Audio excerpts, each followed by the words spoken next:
In that post, the president called the judge a troublemaker, an agitator who didn't win anything. Fox's Jared Halpern at the White House. Boasberg ordered a deportation flight to be turned around in a fight over the president's use of a wartime law to send suspected gang members to El Salvador. The Trump administration answering multiple questions from the judge in a court filing today, reportedly arguing in part that not everyone on the weekend flights was deported under the Alien Enemies Act. The White House just confirming a call between President Trump and Russia's President Putin has ended. No word yet on any possible progress toward a ceasefire with Ukraine, but the call lasted for more than 2 hours.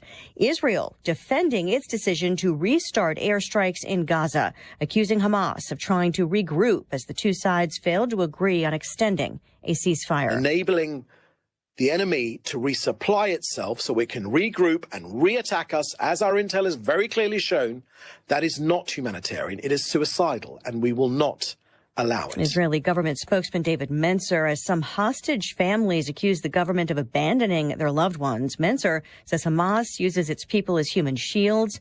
The Hamas-run Gaza Health Ministry says more than 400 people have been killed in the strikes, including women and children. America is listening to Fox News. Only two things in life are certain, death and taxes. How about one more? Switch from Verizon, AT&T, and T-Mobile to cut your bill in half with Pure Talk. For just $25 a month, you get unlimited talk, text, 5 gigs of data on America's most dependable 5G network. Making the switch, it's simple, fast, and easy. You dial pound 250, you say the keyword Pure Talk, and make the switch. You do it now, you save an additional 50% off your first month. Pure Talk, wireless, by Americans, for Americans. It's tax season, and at LifeLock, we know you're tired of numbers. But this one you need to hear. $16.5 billion. That's how much money in refunds the IRS flagged for possible identity fraud last year. Now, here's a good number. $100 million. That's how many data points LifeLock monitors every second. If your identity is stolen, we'll fix it guaranteed. Oh, one last number. Save up to 40% your first year with promo code NEWS. Visit LifeLock.com for the threats you can't control. Terms apply. Let's just face it, right? Your home should work for you, not against you. Hi, it's Kim, and if you've been dreaming of a new kitchen, bathroom, or a finished basement, now's the time to call Lakeside Renovation and Design. They're St. Louis's trusted experts in turning houses into dream homes. Just imagine this, a spa-like bathroom, maybe a chef-inspired kitchen, or how about a cozy basement perfect for some movie nights? Their team handles everything from design to installation so you can just sit back and enjoy the process. Visit lakesidearty.com today to start your dream renovation. Guys, it's time to take charge of your health with my friends at Victory Men's Health. Mark Cox here. I already love what they do at Victory. They do hormone optimization, sexual health, weight loss, even vitamin deficiencies. Now they're offering specialty cardiovascular testing and even early detection cancer screening. Visit them at one of their 4 great locations now in Sunset Hills, Town and Country, O'Fallon, Missouri, and O'Fallon, Illinois. Tell them Mark Cox sent you. Go to victorymenshealth.com. It's almost time for baseball's return to St. Louis. Get ready to watch your Cardinals take the field at Busch Stadium. From home runs and fireworks to historic plays and rising stars, there's no better way to catch Cardinals baseball than with thousands of friends, old and new, in the sea of red. Grab your tickets now to join the fun in Cardinals Nation. Visit Cardinals.com for tickets and info. St. Louis Cardinals for the Lou. Game tickets? Check. A round of cold beers? Check. Ballpark hot dogs? Check. Baseball is back and nothing beats a night out with the guys. Or ladies. At a Cardinals game. From thrilling games and mouth-watering eats to the iconic ballpark energy, Busch Stadium is the ultimate spot for you and your crew to dive into America's favorite pastime. Make your next night out the best one yet. Join us at Busch Stadium, where every hour is happy. For tickets, visit Cardinals.com.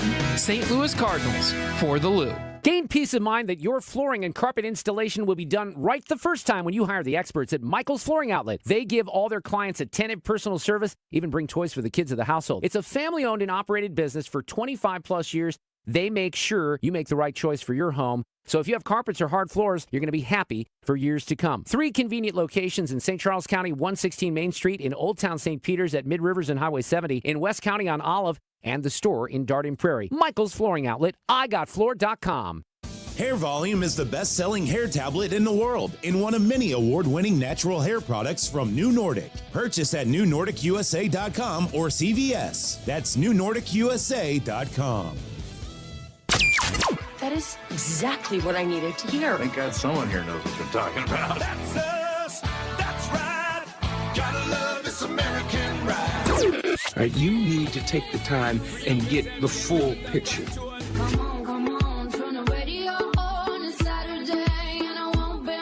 Don't get me wrong, I love the ladies. I mean, they rev my engine, but they don't belong in the newsroom. It is Anchor Man, not Anchor Lady. What do you want from me? I'm not America's sweetheart.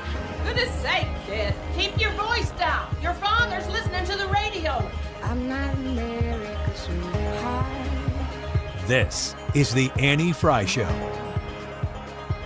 Well, it's Tuesday. Welcome to the Annie Frey Show. Appreciate you being with us this afternoon. Gosh dang it, I wish I were outside.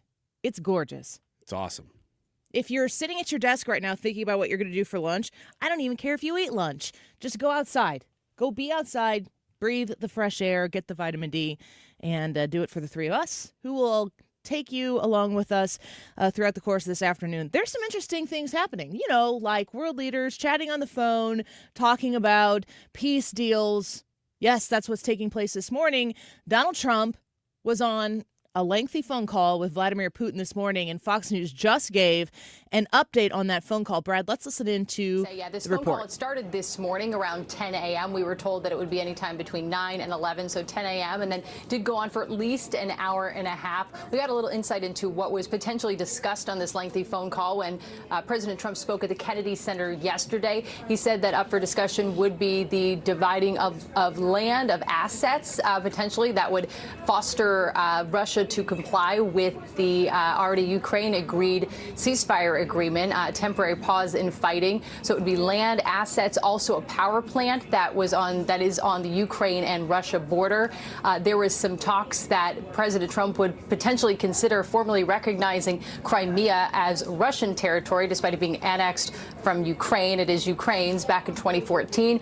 The White House National Security Council said that that was not something that was committed to. They said that prior to this phone conversation. But again, we're talking about an hour and a half at least in these conversations. Of course, Russia would have come to the table making demands not just of Ukraine, but of the United States in terms of potentially funding of weapons. That's something Bloomberg reported, is that the Russian side would be asking for the U.S. to halt all shipments and deliveries of weapons to Ukraine.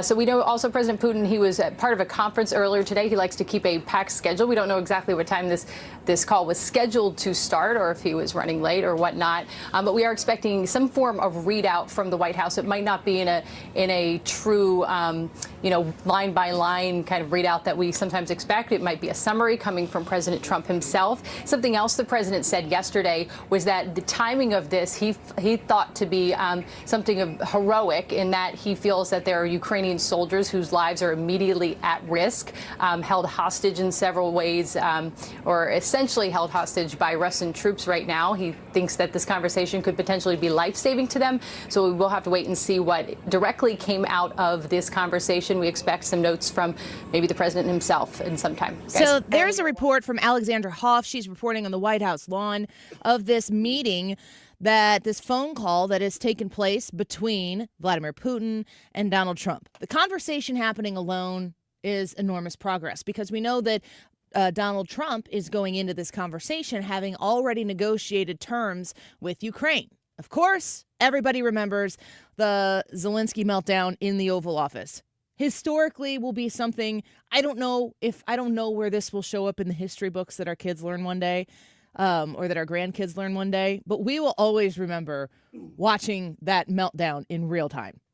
It's forever embedded into your thoughts about this war and the way that it might end. Yes. I think the story behind Volodymyr Zelensky, I think that what we know in 20, 30 years is going to look a lot different than what we understand right now. But we'll wait and see. And, of course, the winner writes the history books. And I don't really know if there's going to be a winner in all of this other than maybe President Trump. President Trump spoke with Russian Vladimir Putin for at least 90 minutes, which is what we just heard from Alexander there. The White House said around 12:52 p.m. that the call was over, though it would not say initially exactly when each side hung up. That's a funny thing.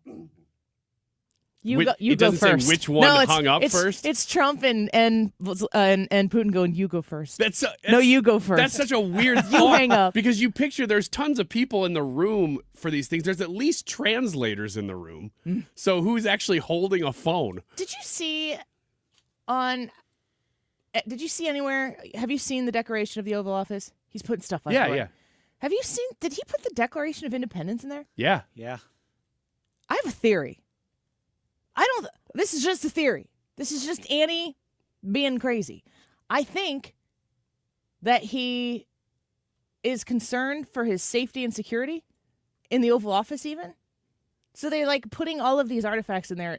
Would that make people less likely to do anything in that room? Wait, no, I don't follow you. I don't follow you. No, I'm not saying no. I'm saying they removed explain. the Resolute desk, and they said that the Resolute desk needed to be restored. That they, Yes. I think the actual number doesn't really matter for the sake of conversation. It's like 4, 6, or 11 are the numbers in my head of desks that can be used by the president in the Oval Office. Okay. So what I am saying is there's more than one desk. So presidents can say, I would like to use this desk. I would like to use that desk. There were concerns that the Resolute desk that was in the Oval Office that Joe Biden used was bugged. Yes, that's true. I don't know why. Like, I thought that. If I was thinking to myself, look what they did to him last time. We know that they tapped into their phone conversations during the campaign in 15, 16. If I were Donald Trump, I would never trust anyone anywhere. No, let alone ever. Where the person you just spent 4 years trashing They were there. Was at exclusively. And what are you trying to weed out? The deep state, the bureaucracy, the swamp. Well, they're the people who would bug the Resolute desk. I would do all of my business in Florida at Mar-a-Lago. Well, you're seeing that he is doing a lot of it. Yeah. But I when I saw him like hoarding all of these things inside the Oval Office, I don't care what the Oval Office looks like. I just care that Donald Trump is the one decorating it because he's the one who gets to make the decisions because he's the president of the United States. When they put the Declaration in there, I thought, I bet that comes with extra protection. I don't know. Like I said, if I were Trump, I wouldn't trust anything, anywhere, at any time. To the point where it would make me neurotic. Oh, yeah. Well, they said even during his first term, let alone what he's been through now, during his first term, one of the things that he requested the most to eat, because you never know what could be in somebody, one random person put something in your food, is that they'd have a person drive through McDonald's or wherever, not say who it's for, you just give me my meal. And they'd take it to him because then there was one person I've never heard that. Who had to handle that meal. That's it. One person. So he only had to trust one person. Where'd you hear that? I mean, that makes total sense. Yeah. I just read it back in his first term. McDonald's saving the day again. Yeah. That's why he likes restaurants and fast food so much, because he'll have somebody go pick it up. Because it's random. And yeah, you don't know who it's for. So you just have to trust the person picking it up. So we're listening to Alexander Hoff there reporting what's going on between in this phone call between the United States and Russia. And, is that happening in the Oval Office? I presume that it would, but it might be in what do you call the super secret place? The super secret underground bunker. The SSP? Yep. I think we're going to need to take this to the SSP. Or the SS sub. Everybody goes to their own super secret place. It's like, I thought this was it. Yeah, it's a treehouse for me. What's it called? The Situation Room? Situation Room. The Situation Room. I like SSP. I live with small people. We come up with things like that all of the time. Maybe it's in the Situation Room. I don't know.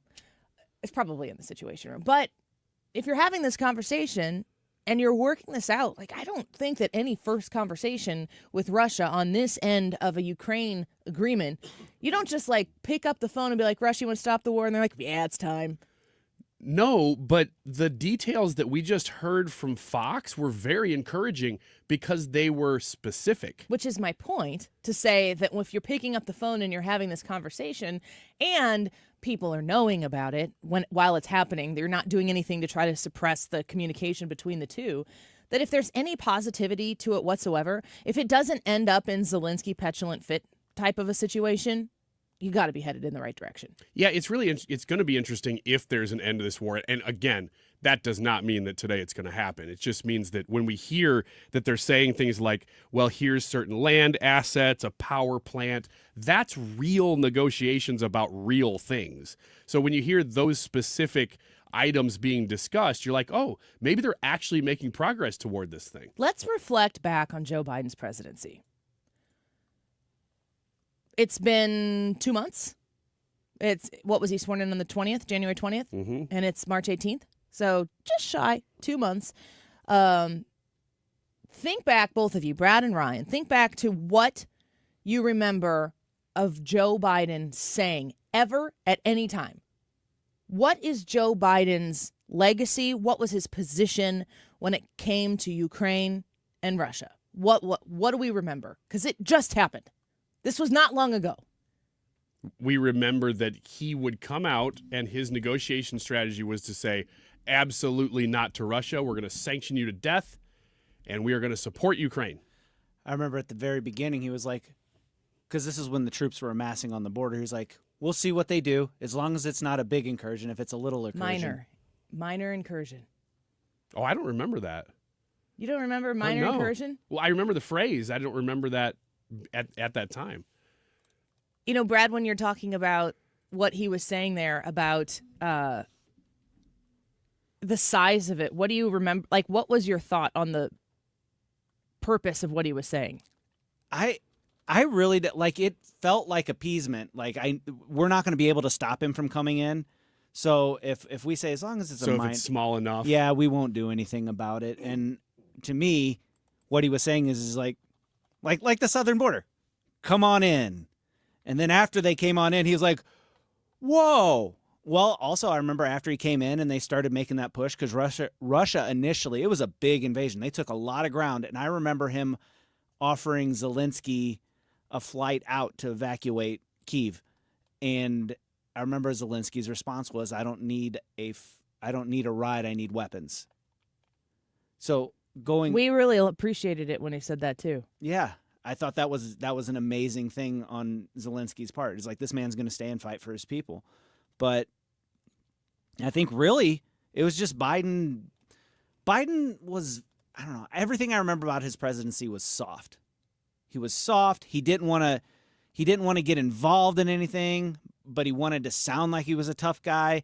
So then after a while, it went from minor incursion to don't. And then it was after Zelensky asked for weapons, then he was all in on money and weapons and everything that he could give him. Is there anything else in all of that time? You know, you're talking about what happened when the conflict was mounting. Then what? Nothing. There was no change of strategy at all. After that strategy was implemented, you'd think after several months, at least a year into the war, you'd go, well, we need to change something, because it's not a stalemate, but it was just nothing was changing, and just people were just dying on both sides. You'd think both countries would want something to change, but neither one of them had anybody to broker a deal. Wasn't there a deal that they were working on brokering, though, and somebody killed it? Like, I've heard that, but I haven't confirmed it. It was like a year, and it was 6 months, a year, right? It was not far into the war, yeah. So that war started, was at the end of February, early March. Let's play this clip from Jen Psaki from February 23rd. I think this would have been right before it actually began. So there's a bit of a different tactic, a bit of a different approach, and that's probably why President Biden and not his predecessor was able to rally the world and the global community in taking steps against Russia's aggression.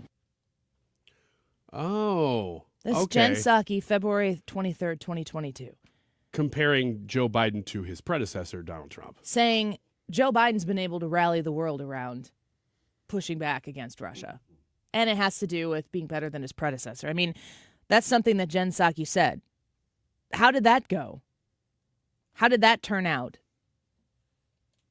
I mean, we're in 2025, and we're talking right now about ending a war that has shed blood of Ukrainians and Russians for 3 years. 3 years. I mean, I remember sitting in my basement studio while this was happening, watching the footage and wondering, you know, our real concern at the end of the day was, are we going to get in this? Do we have to stop this? Is Joe Biden going to handle this? And it's amazing to be sitting here on Tuesday, March 18th of 2025. President Donald Trump has just gotten off the phone with Vladimir Putin. And they are working out details of a potential peace agreement. And all we can remember from Joe Biden's time in office, when this war broke out, is that he told him, don't do it. If it's not too big of a deal, we're not going to get involved, because everybody wanted to know, are you going to put American troops on the ground to defend Ukraine? Don't do it. And then the only other thing that I ever remember hearing is that it's very important that Americans ship their tax dollars over to Ukraine. That was the end of the sentence. That was the end of the paragraph. That was the end of the story. We just send the money. There was never a plan to end the war. Listen, if you want to appease people who are taxpayers, who don't want to be shipping money over there, you could end the war. And then we wouldn't have to send that money over there any longer. If you want to push back against Putin and defeat Putin, you could end the war so he'd stop killing Ukrainians and negotiate whatever you have to do to cut your losses and ensure that people stop dying. You could end the war. The Joe Biden policy, the Biden administration policy, the Democrat policy on the Russia-Ukraine war was, we have to send the money. That was the whole thing. That's why people on both sides of the aisle were so disgusted with it, and why it lent, again, to the reason Donald Trump got elected in November. Now, is this going to broker peace? Is Donald Trump going to, hang up this phone call? You go first. No, you go first. I wish I could do a Russian accent. Like two teenagers on the phone at night.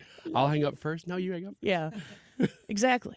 Are they going to be like, you started peace first? No, you did it. No, you did it. I don't think so. I think it's going to be complicated. Yeah, and I think that at the end of the day, just you watch and see the people who hate Donald Trump so much when he negotiates a peace deal here. Watch the people in the midst of actual peace for the first time, ceasefire, peace, the whole 9 yards. If Donald Trump is able to get that, 3 years later, hundreds of thousands, if not millions of lives lost. The shooting stops, the bombing stops, peace can begin. And the Democrats who hate Donald Trump but hate America more will criticize the fact that he had a conversation with Vladimir Putin. They'll criticize that. They prefer war. They prefer death. They prefer your taxpayer dollars going to fight a war you've got nothing to do with over peace if it hurts Donald Trump. That's sick. And that's going to happen. You just watch. The YouTube live chat poll for today is, will President Trump successfully broker peace between Russia and Ukraine? Yes or no? YouTube.com/@AnnieFrey. Go vote in the poll, which is right there on the live broadcast. Now we're going to shift gears when we come back a little bit. Illinois State Representative Blaine Wilhour is going to join us, and we're going to talk about that homeschool bill. We've had several conversations about this, one already with Blaine, one last week with House Minority Leader Tony McCombie. We're going back to Representative Wilhour to say, what have the Democrats done now, and what do you need to do to make sure that their dirty tricks don't start overregulating people who have fled the public education system. Blaine Wilhour next. Nation, a little up the road from the habitations of the towns we know. A place we saw the lights turn low, the jigsaw jazz and the get fresh flow. Pulling out jobs and jamboree handouts, 2 turntables. This is the Annie Frey Show. The Annie Frey Show is streaming online. Watch us live on YouTube and subscribe.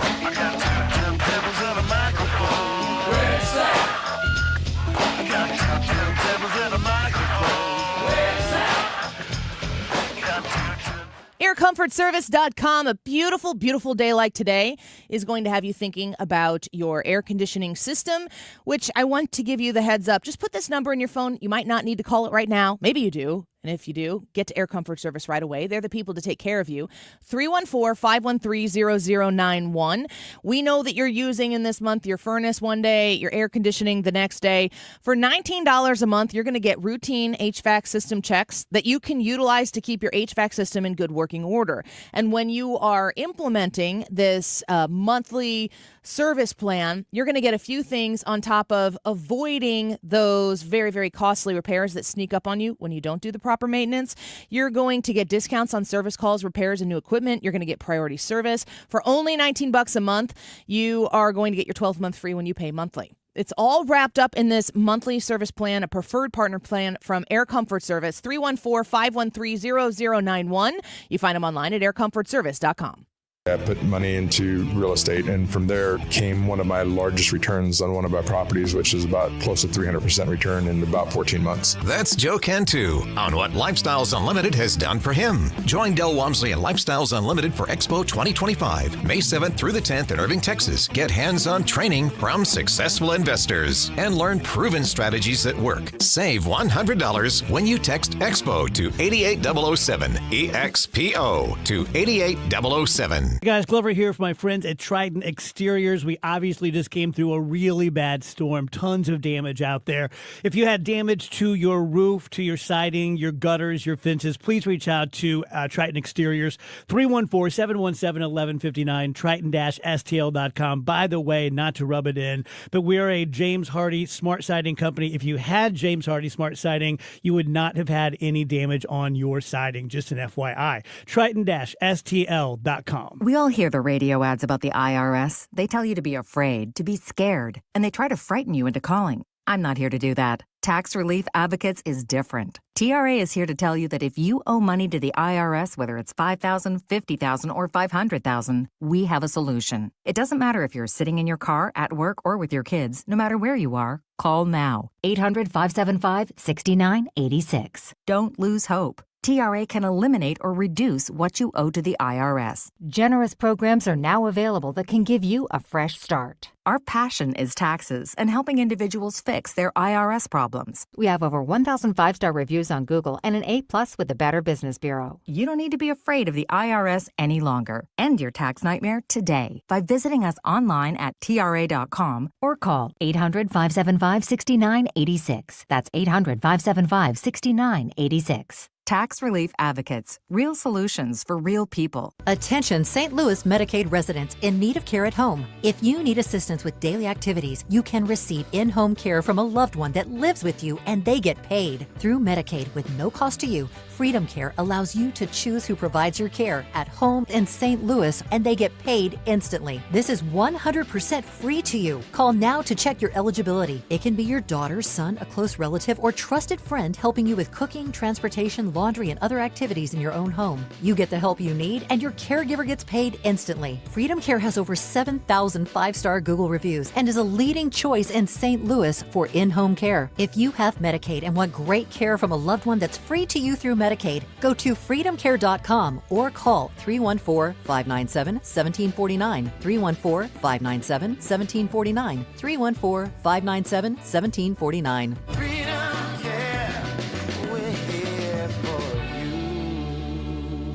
You're listening to the Annie Frey Show live from the Air Comfort Service Heating, Cooling, and Insulation Studio. Air Comfort Service is proud to support Greater St. Louis Honor Flight. Sign your veteran up for the Honor Flight today at gslhonorflight.org. And for HVAC services, visit aircomfortservice.com. 97.1 FM Talk is proudly supporting the Guns N' Hoses Queen of Hearts raffle, benefiting the St. Louis Backstoppers. Learn more at stlgunsandhoses.com and listen to the Mark Cox Morning Show Fridays at 8:20 for winner announcements.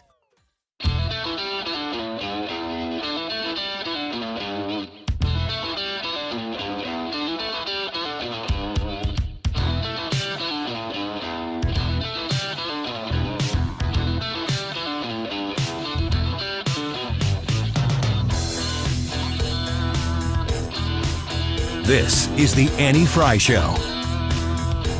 Follow Annie on X at Annie Frey Show.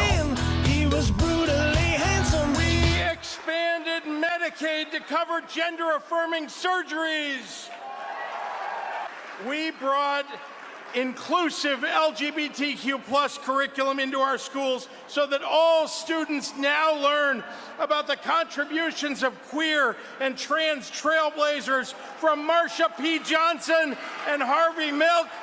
The State Board of Education is implementing gender-inclusive policies to ensure that our schools are welcoming and affirming. And I'm proud to say that my administration is the most diverse administration in state history. Why is he talking so high? My voice is lower than J.B. Pritzker's. That speech needed to end with a woo! There's Howard Dean when you need him. I'm sure he's available. As available as I would like J.B. Pritzker to be in a few years, of course, the governor of Illinois, giving you all the reasons in the world why you might not want to send your children to a public school. He was speaking at an Equity Illinois event, so a source there as to why he might have been championing those things. And our thanks to the Morning Answer on X, station in Chicago, highlighting the obnoxious nature of Governor J.B. Pritzker. This guy does not love your children. He loves his own political needs. He loves his own political journeys that take him to more power, that he can lord himself over you, and it's gross. Well, let's talk to somebody who's constantly fighting back against it. Our friend, Illinois State Representative Blaine Wilhour, back with us. Blaine, welcome back to the show. I know that you are fearless when it comes to pushing back against J.B. Pritzker. I want to talk to you about this homeschool bill, this private education bill, where the Democrats are reaching as hard as they can into the homes and the decisions of people who have said, I don't want my kid in the public education system because I don't like what the government has been doing to it. Blaine, welcome back. Yeah. Hey, thanks, Annie. I was just listening to that clip. I came across that yesterday as well. What a creep.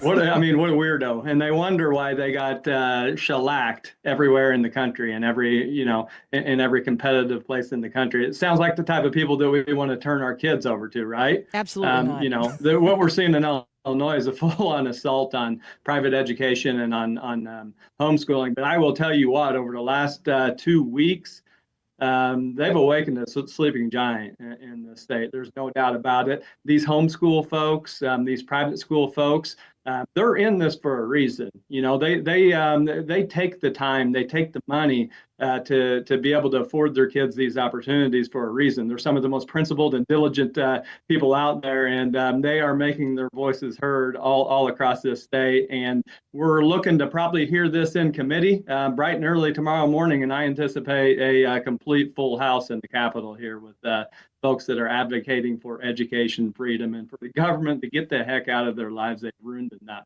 Yeah, amen to that. Illinois State Representative Blaine Wilhour right now speaking with us. So talk to me a little bit about the logistics, the government that's going to take place here, because this is something that, you see something get posted on Facebook, you're like, well, I don't like that. And then you have to start digging into processes. It gets really in the weeds, and people unfortunately lose interest because they don't understand it. Break it down for me in a way that I can understand what people have already shown up to do as far as witness slips, how the Democrats have reacted to the, 25,000 plus witness slips that said hell no to this. Where are we at in this governmental process? Yeah, so the opposition is 100-1 on this. I think there's nearly 30,000 people that have taken the time to voice their displeasure through the official process on here. Homeschooling and private schooling is two of the things that in the state of Illinois that we've actually done right for a long time. The government hasn't been too intrusive, but it's also the fastest growing source of education, especially post-COVID. So you know how the folks in the educational industrial complex are. Anytime that they don't have control, they're going to go all in to get it. So what they're doing is they're trying to form a mandated registry where every mother and father who decides to homeschool their kids would have to register. And, we would vote on this, but we really don't know specifically what's on the form either, because we vote to mandate that the State Board of Education, who is totally untrustworthy on these things, actually create this form. Opens up the door to a lot of really, really, really terrible things. And the good thing is, we've had a really strong opposition, and the facts are getting out there on this. And I think that we're making really making some progress in the city of Chicago, because the homeschooling is growing very, very quickly in minority communities up there too. They were hit some of the hardest by these, regressive and punishing COVID policies. And, so it's growing very fast in their community. And fortunately, we've heard from some of those legislators that they're getting a lot of pushback in their communities too. So it's not just downstate red areas here that value education freedom. It's some of the urban areas that really their education system has taken more of a hit than ours downstate. Illinois State Representative Blaine Wilhour with us right now.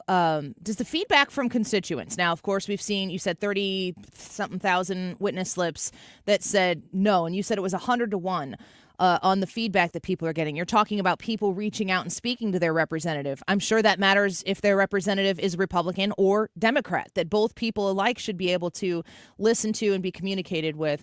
Does that feedback make a difference when you have a super majority of Democrats in the House, in the Senate? And J.B. Pritzker, the scariest thing to me is he's here championing all of these things that they've successfully put into the public education system at this event. If you start giving private education and homeschool over to the regulation and supervision, what's stopping J.B. Pritzker and the people who are like him in the state of Illinois, of which we have a supermajority, of saying, you're going to report and these schools have to meet these same standards, otherwise it's not going to fly?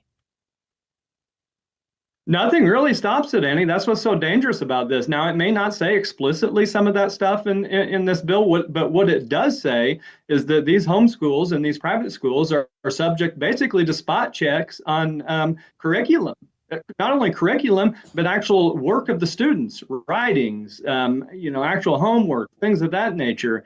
They're subject to a spot check by either the Chicago Public School or the ROE in your region to ensure compliance. But the question is, compliance with what? And who makes that decision? Yeah. I mean, the government school is going to make that decision. What's the recourse for these homeschool students? And anytime that you are forcing these homeschools and these private schools to be recognized by the state of Illinois, which this does, that is going to start tying them to the school code. And the school code is at the will and the whim of these crazy Democrats in the legislature, so they can mandate anything they want, and that would make this legislation would potentially make homeschools and private schools subject to anything that this legislature wants, out of control. Representative Wilhour, I mean, how well is the Illinois state public education system doing? Maybe they're doing so well that homeschools and private schools could take note, elevate their own, the private school test scores. Maybe they need to come up to the levels of the public education system that Illinois is offering. Is that the case?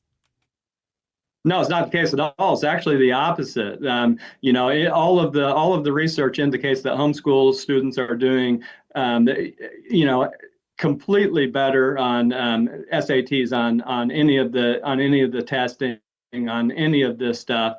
3 out of 10 kids in the state of Illinois are reading at grade level, Annie. I think that these legislators here have enough to clean up in their own government schools without trying to punish homeschools and people that are frankly doing a lot better job and doing it a lot cheaper. You're homeschooling, for a fraction of the cost of the $20,000 some dollars that they're spending on education that's going downhill rapidly. I was going to ask you that. Do you know what the cost? Not to mention all the nonsense that's going on in there outside of just the test scores. I mean, just this last week we've seen what's going on in Deerfield, Illinois, where they're taking some of this woke ideology and they're forcing 13-year-old girls to change in a locker room with some guy who thinks he's a girl. Yes. It's ridiculous. Clean up your own mess. Exactly. Just real quick, do you know what does Illinois pay per pupil to educate in this state? Do you have an idea of that number? I mean, it's pushing $20,000, and if you're looking at the Chicago public schools, which are the worst and the most dangerous, it's over $30,000 there, and the results are going down. It's completely ridiculous. Well, you and I have worked for years and years together on trying to bring some common sense back, maybe to Southern Illinois, maybe to the whole state.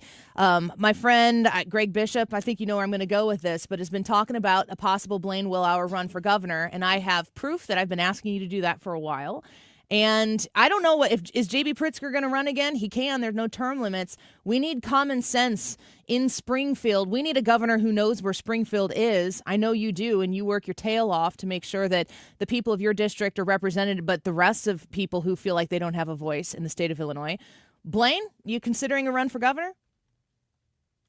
Well, we don't know what we're doing in 2026. All I know is that we're going to be in the fight. We've been in this fight all the way along here to be a voice for the people that have been left behind in this state for too long. Political class in both parties has been terrible in this state. Governor J.B. Pritzker clearly doesn't care about Illinois, and we do need good people to step up that's actually done something for a living and knows the effects of bad policy in this state. So we'll see. We'll see on what's to come in the future, but I'm in this fight 100%. Well, I'm behind you, Blaine Wilhour. Would love to see it, and I'll pray for you and for your family. I think the last time I said that to you, you said I'd have to talk to your wife, and that's that's both the right answer and the right political answer. So you're well on your way. We appreciate it. Amen to that. I always appreciate you, Andy. I appreciate the job that you're doing. Thank you so much. We're going to follow up on this homeschool thing as people need to get their witness slips in right now and make sure that they back the effort that you and the other representatives voicing common sense in Springfield. We get up to Springfield tomorrow. Make your presence known. There you go. Absolutely. I know a lot of people who have contacted me. I keep getting contact from folks, and they say they're going. So we're going to watch, and we're going to see what we're able to do, and we appreciate you being a voice for the reasonable people of the state of Illinois. Thank you. Appreciate it. Take care. Illinois State Representative Blaine Wilhour. He is a member of the Illinois Freedom Caucus, of course. I have, as I said, worked with him for years and years and years. I think the first time that I did an event with them might have been 2018. And then we went to Effingham, Illinois, I believe it was. And they had an event there, and they had a room full of, I don't know, we had over 800 people. Fill standing room only in this venue that they had. It was kind of like a theater type of a thing.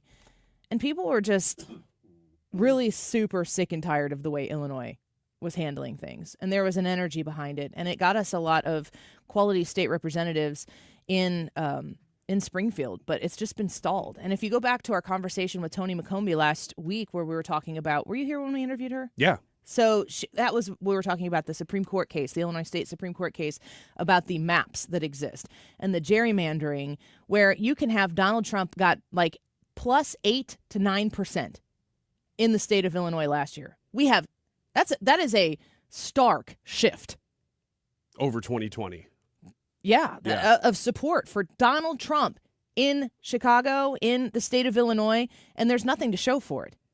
The percentage of votes, the increase of Republican voters, nothing to show for it. The people of the state of Illinois have been entirely disenfranchised by these unfair maps that the Democrats were able to get through, and it's disenfranchising voters. You can look at the congressional maps and see, I keep pointing this out, my district, District 13. You're not in District 13, are you? I think I'm outside of it. Are you Budzinski? Barely. I'm Budzinski, yeah. Then you are. That's 13. Am I? Yes. I'm right on the line. Well, and it changes so often. Yeah, well, it just did, but not every 10 years. And it just snakes through. Like if you were the representative of Illinois District 13, where you would have to, the miles you would have to travel to get from point A to point B, it's stupid. Oh, yeah, it's insane. But then you go look at some of the other folks, like Darren LaHood, some of the other people. If you look at Mike Bost, the amount of time it would take him to travel his whole district. I mean, granted, it's based on population, so it's going to be a larger space in Southern Illinois. You're supposed to be able to get to your representative in a day, and that's just not the case. Budzinski's district is like the poster for bad gerrymandering in the nation. I mean, you look at a map of the United States and you look at that district and you go, that's a problem. That's too far. College town, college town, college town, college town, college town, college town, and nothing else. It would almost be impossible to drive that whole district without leaving it. Because it's so narrow. I wonder if you can do that. Anyway, Blaine Wilhour, folks. Support him. He's doing a great job. We're going to take a quick break. When we come back, Ryan's going to tell us if we're in a toxic workplace. Spoiler alert, you are. You just had a vacation and you're thinking about toxic workplaces? Well, Is it that bad? I spent a day back, and I was like, oh man. Snap back into reality. Well, you get away for a little bit and you kind of refresh, and then you come back and you're like, oh, new set of eyes. Did you refresh? No. We just went and went and went. We'll find out if we work in a toxic workplace, if you work in a toxic workplace, next. Life in the fast lane. This is the Annie Frey Show. Find the podcast, on-demand audio, and more at 971talk.com/Annie. Stewart's American Mortgage and the Bagel Loan, they are one phone call or text message away, 314-324-4440. I don't really ever say this, but I've assumed that it went without saying. Both Missouri and Illinois alike. If you're going to get a mortgage and you want the best possible deal for you, you reach out to Stewie because you're going to pay $0 in closing costs. I've had many family members and friends go ahead and use the bagel loan. Some of them ask me personally, like, is it really as good as you say it is? And I'm like, of course it is. I'm not lying. This is not some sort of art of deception. You go and get a mortgage with Stewart's American Mortgage. You talk to Stewie about it. You qualify for the bagel loan. You're going to get the same low rates you could get anywhere else. Whatever you qualify, you're going to be able to get those low rates with Stewie. But you're going to go through the process, and at the end, $0 in closing costs. That's why he calls it the bagel loan, because bagels look like zeros, and you pay $0 at the closing cost time. 314-324-4440, 314-324-4440. Google the bagel loan, and you'll find out more information there. NMLS number 226715. I'm John Morgan of Morgan & Morgan. For over 35 years, we've grown by offering our clients more offices, more lawyers, and recovering more than $20 billion.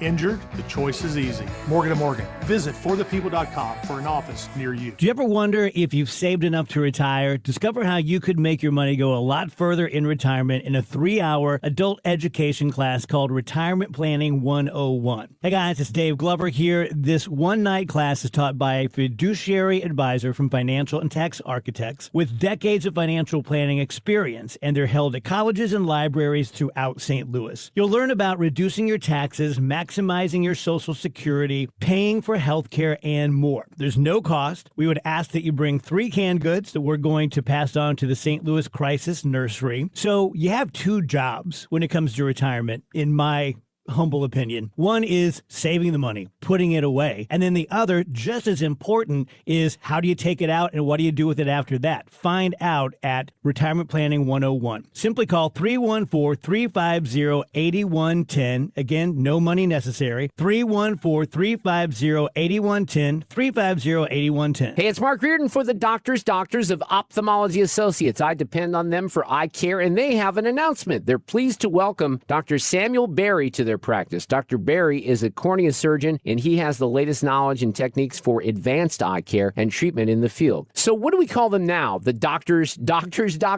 just the best doctors to see for your best vision. In St. Louis, you can reach them at 314-966-5000. They've treated more than 250 doctors, more than any others in the practice. Now, if you need help with dry eye, LASIK surgery, maybe you have glaucoma, macular degeneration. I had an eye disease when I was just 25 years old, so my eyes are very important to me. You get the absolute best care with the Doctors of Ophthalmology Associates. Doctors Greg Birdie, Ranjan Malhotra, Robert Bersati, Andy Royer, and now Dr. Samuel Berry. 314-966-5000 or visit youridoc.com. They have a great location just off Manchester Road, a half-mile west of 270. Ophthalmology Associates. Who has the most 5-star reviews in St. Louis? Is the Post-Dispatch Window Retailer of the Year, J.D. Power Award winner 5 years in a row, and has the nation's best warranty coverage? Renewal by Anderson, that's who. Find out about our huge 31-day sale at rbastl.com or call 314-332-1924. rbastl.com or 314-332-1924. Renewal by Anderson, a better way to a better window. Just a reminder, we are giving away Collective Soul and live tickets sometime in the 2 o'clock hour today, so come back for that or stick around for the whole show. That's what you should do. Stick around for the whole show. YouTube live chat poll today. Will President Trump successfully broker peace between Russia and Ukraine? Yes or no? Let us know what you think by voting in the YouTube live chat poll. You find it by typing in Annie Frey on YouTube. It is 12:49.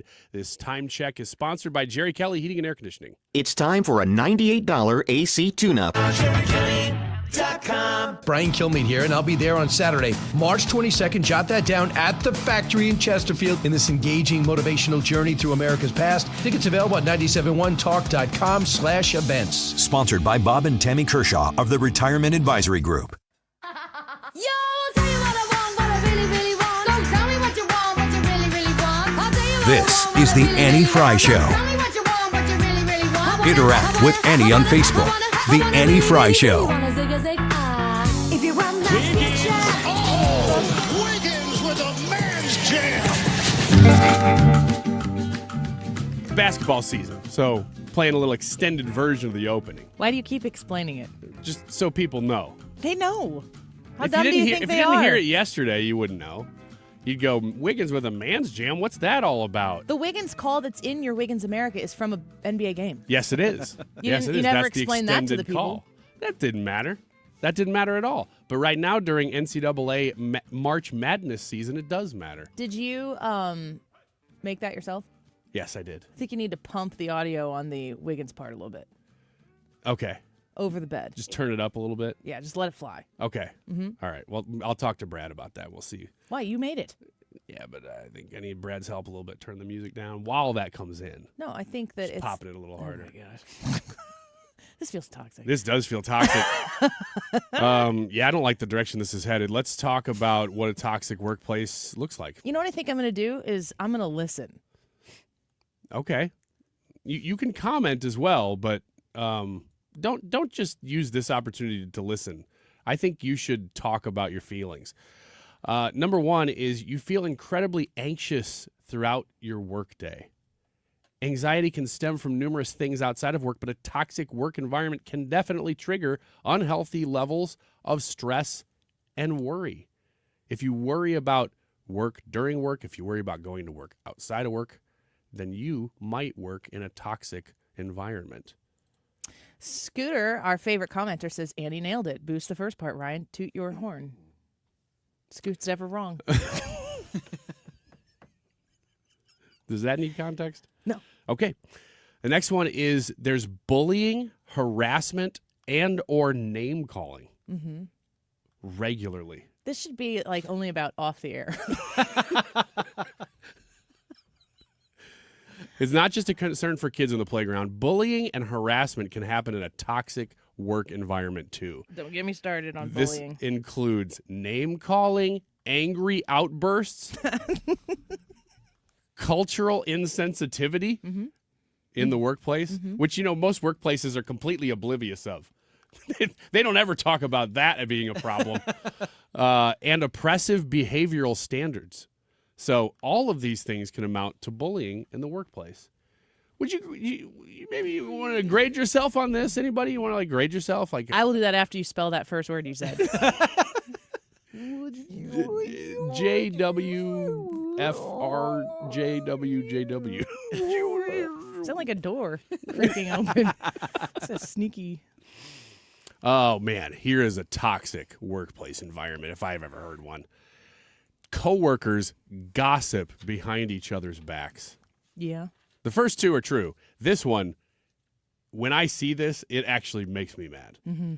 I mean like malicious gossip, not there's news and it's traveling around. I mean, people are like, oh, did you hear about so-and-so? Ooh, and they pull each other aside in the parking lot. I think it's like when you're saying things about people you work with that you wouldn't or haven't said to their face. And they would not want you to be saying those things. Well, if you are working with somebody and they are not doing their job and you've done everything you can to try to get them to do their job and you're talking to somebody else about like how to get said job done, there's a big difference between having that conversation with a third party if you've done everything you can to try to get the job done right by communicating with that person.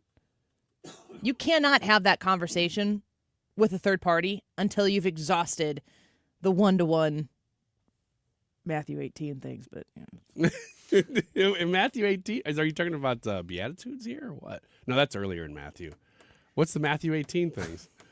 Go to your brother. Go to your brother. Okay. All right. Next one is you're pressured to lunch with the crew all the time. What? That's a toxic work environment? That's what it says. You're pressured to lunch. I kind of feel like I'm pressured to lunchtime with the crew all the time. You are. Yeah, you're pressured to be in the room with us during lunchtime because you're on. So I don't know if that's toxic. And there's no lunch. And so. yeah, there's no lunch served. It's really sad. It's a weird schedule for eating. Yeah, meals. it is. Somehow I managed to eat a lot still. Yeah, I know. But you're pressured to lunch with the crew. I would say the opposite of this would also be true, that people go out and you're never included in it. Yeah. Next one is your boss or coworkers have bad morale also. If you're walking around and everybody's in a bad mood all the time. I think that's the thing that I've experienced the most over the course of my next year will be my 20th year in radio, which seems impossible that I'm old enough to be able to say that. But I started in sports talk radio in 2006 as an intern, and so next year will be my 20th year of being in the business, if I make it. And I have worked in places where everybody is miserable. The common thing everyone talks about is the misery, and there's no end to it. There's not even a potential solution that exists. And then I've also worked in places, what I think is pretty cool about what we have here is that we kind of are insulated. We have like levels of circles in this building. Yeah. So there's the three of us and Ethan, who is in and out of the studio, but there's the three of us. So our show, four of us, I should say. And then outside of that, you guys deal with a little bit more of the station stuff than I do. I have various meetings from time to time. I meet, of course, with salespeople from time to time. But we're pretty much left to make what we want of it. That's one of my favorite things about this job. There's not any micromanaging. Yeah. Much to the chagrin of people who want to tell you differently. Nobody's controlling what we say. I can't stress enough how much KMOX has no influence on what we do. Ever, and never has. Not a single time. And the idea that there would be some sort of like trying to push down like what I would say from a conservative standpoint or what anybody on this station would say, like they don't want that. We're very different than KMOX. Nobody comes to us and says, you really got to cool it or you really have to amp this up. Like ever. To the point where it's always us going, what are we going to talk about today? It's funny because I've said to my boss before, jokingly, but for real too. I'm like, Steve, you're a great boss. And he I kid you not, he said to me, that's because I let you do whatever you want. That's facts. That's I'm facts. like, well, that's pretty much true. I mean, the idea that there's something out there that would be controlling what we're doing here at this company, at this business is, it's a total fallacy. And it has been wonderful to be able to have the liberties that we have here. I'm very grateful for it. And I know that it's fleeting. I know that radio is a rough business. I've been here doing it for 20 years and I hope to do it for 20 more. But, call a spade. I've been in those micromanaging. It is so toxic. It eats at your soul. It makes you question everything.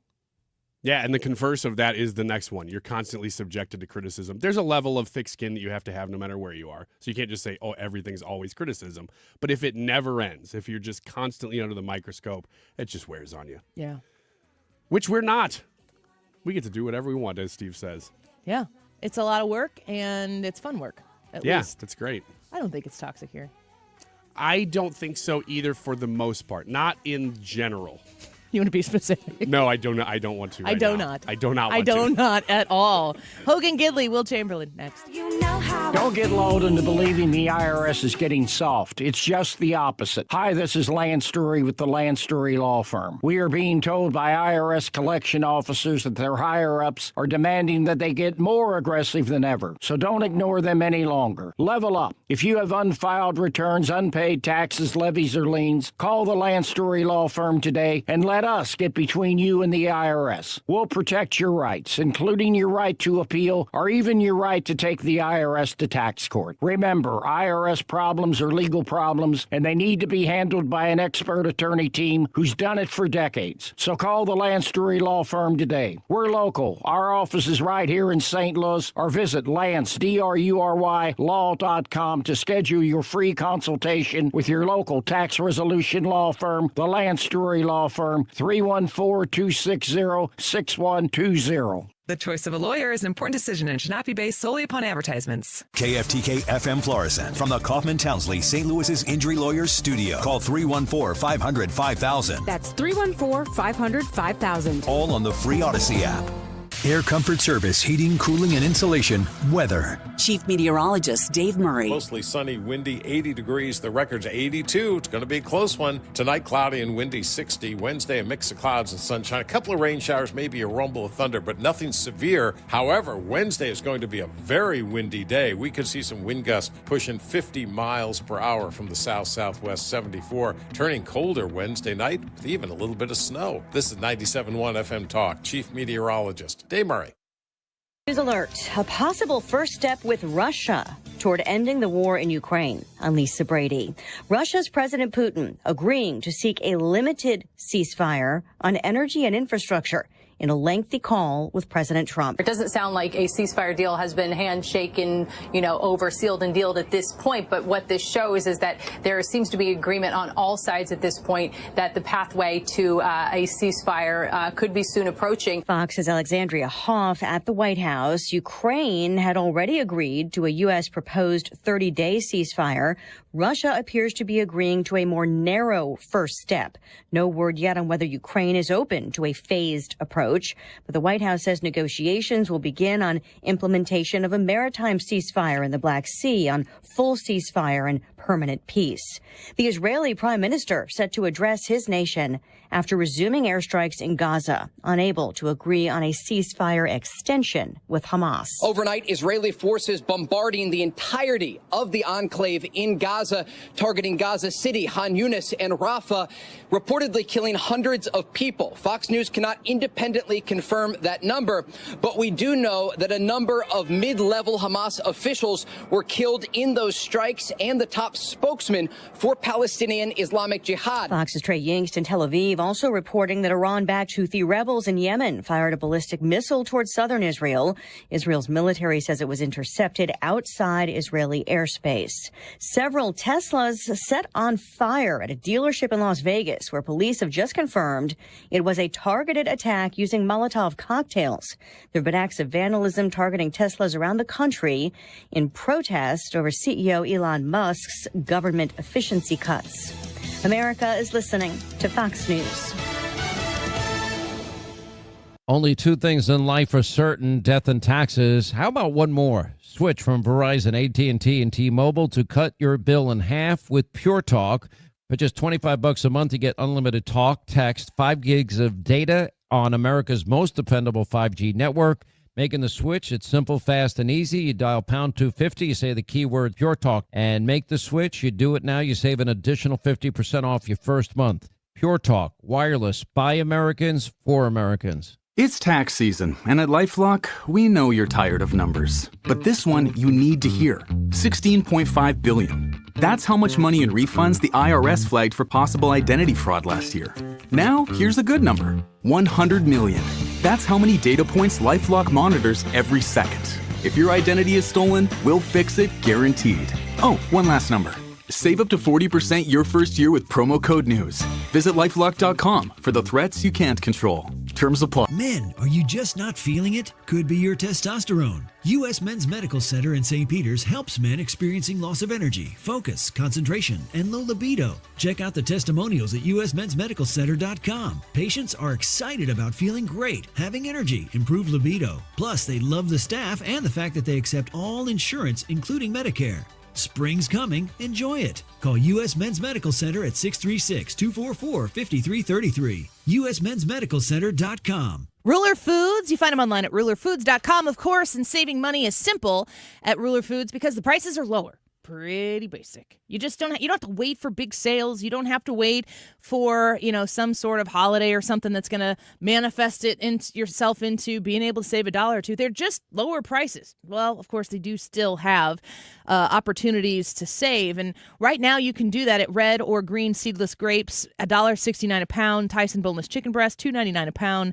You can save on Powerade, sparkling ice, 88 cents each with the right size. Kroger Big K 12 packs, 3 for $10. So the savings on specials come on top of the everyday savings of all the products that you shop in regular stores. They have name brands, of course, and they're wonderful. Everything's greatly organized and clean within the Ruler Foods shop, but they also even carry Kroger brands at Ruler Foods prices. And these are the prices you've been looking to put in your grocery cart these days. Find the Ruler Foods closest to you by loading your zip code into rulerfoods.com. Hey guys, Glover here for my friends at Triton Exteriors. I think you have picked up by now that I am big fans of this company. I'm big fans of Tim, the owner. I just trust him. I think he does a great job at customer service. Also, I really want to push the James Hardy smart siding. So we just came through some really bad storms, as you know. Because of the way the smart siding is made, the way it's manufactured, the way it's installed, if you had James Hardy smart siding, you would not have had any damage to your siding.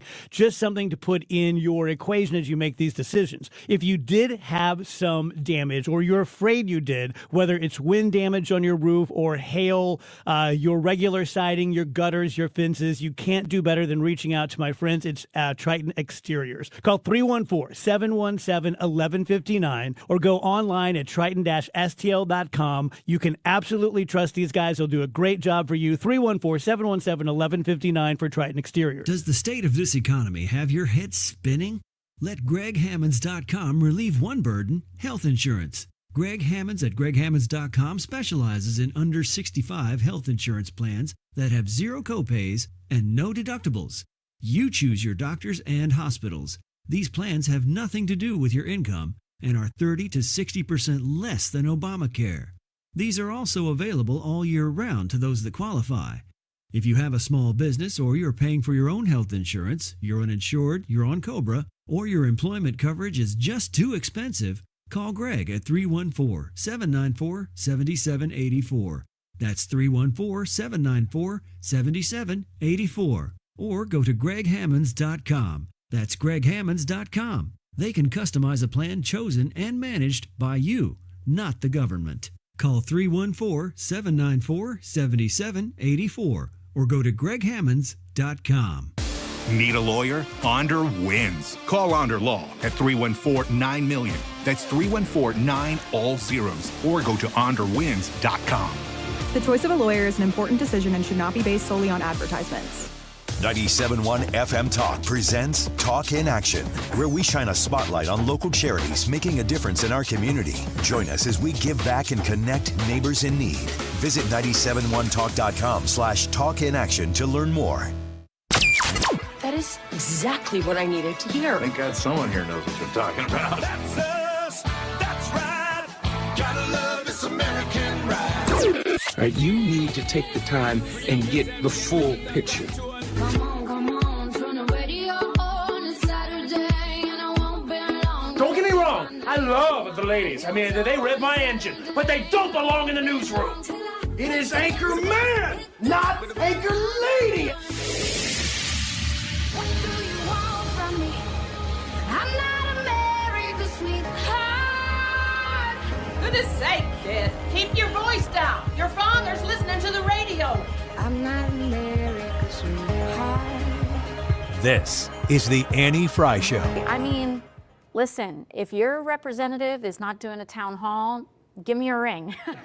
I mean, I don't know if an R+25 district would have me, but I'm always willing to be proven wrong. And I mean, I'll say it right here, right now. If a deep red Republican district wants to have an honest conversation, even if it's with someone they disagree with, I'm willing to do that. You know, I'm willing to meet with Republicans and just, you know, be honest about where I stand, where they stand. We can explain, you know, and understand each other better. But I definitely think it creates a vacuum. And even if it's not a Democratic member, people can host community town halls. You don't need a member of Congress to host a town hall, and just host one without them. So Alexandria Ocasio-Cortez is leaning in here to something I've heard a lot of feedback from people. I have Democrats reaching out to me, and the Democrat voters around here don't ever reach out to me. They don't even know I exist in some cases.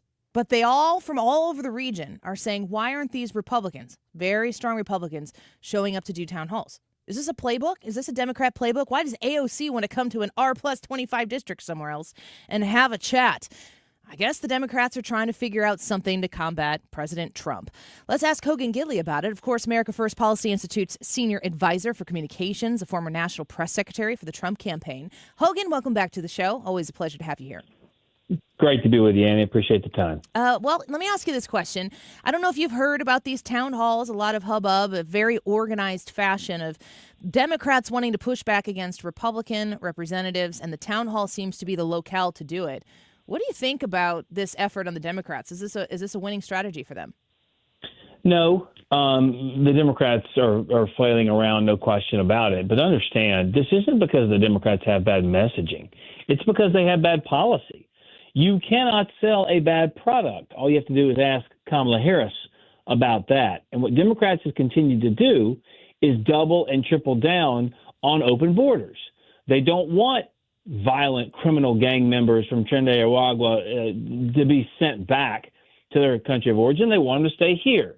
They don't care if there are wars breaking out all over the world because, after all, if Trump tries to fix it, then for some reason they side for the war to keep going, which makes no sense. They don't care about crime. They don't care about paying more for gas and groceries. If they did, they'd have done something about it. So they have doubled down on men and women's sports. All the policies in the 80-20 realm, they take the 20%. They do not understand. It's not their messaging. You can talk about it all you want to. The American people just rejected all of those policies in the last election, and they're still doubling down on it. That's their problem. And so while they go around and try and say Republicans don't do town halls, of course Republicans do town halls.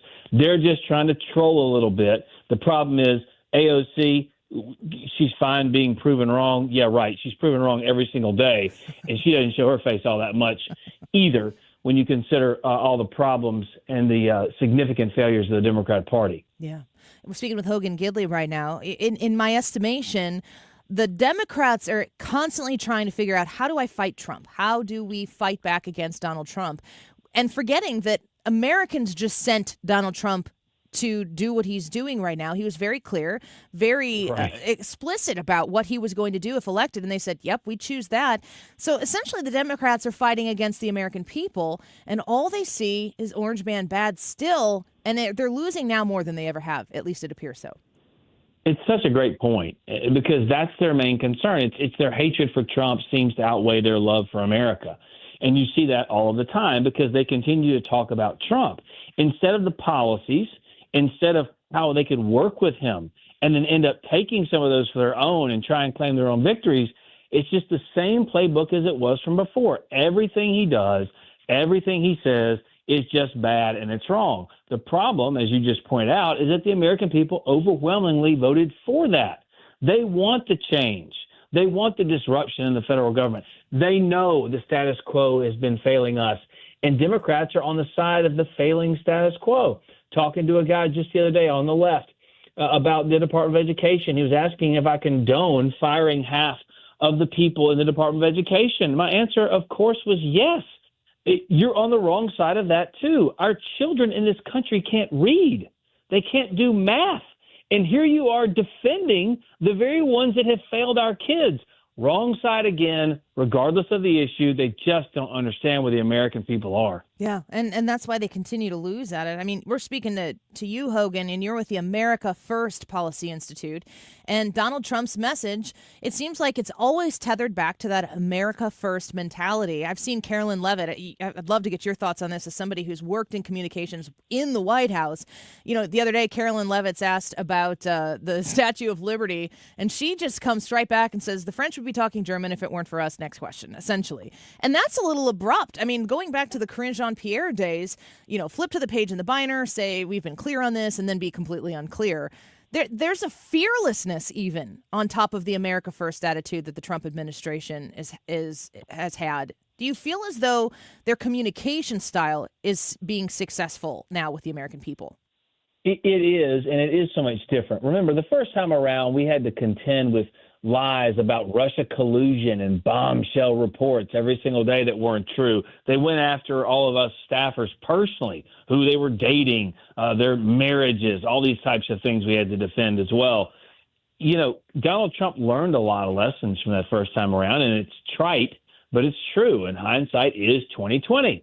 And so when you go back into a job, having done it once before, you're going to do things differently. You're going to do things better. He is doing those right now in real time. You're watching a man who has the wind at his back, a mandate from the American people. He knows they want the policies he offered. Remember, this is so much different than 2016, the election. This guy survived.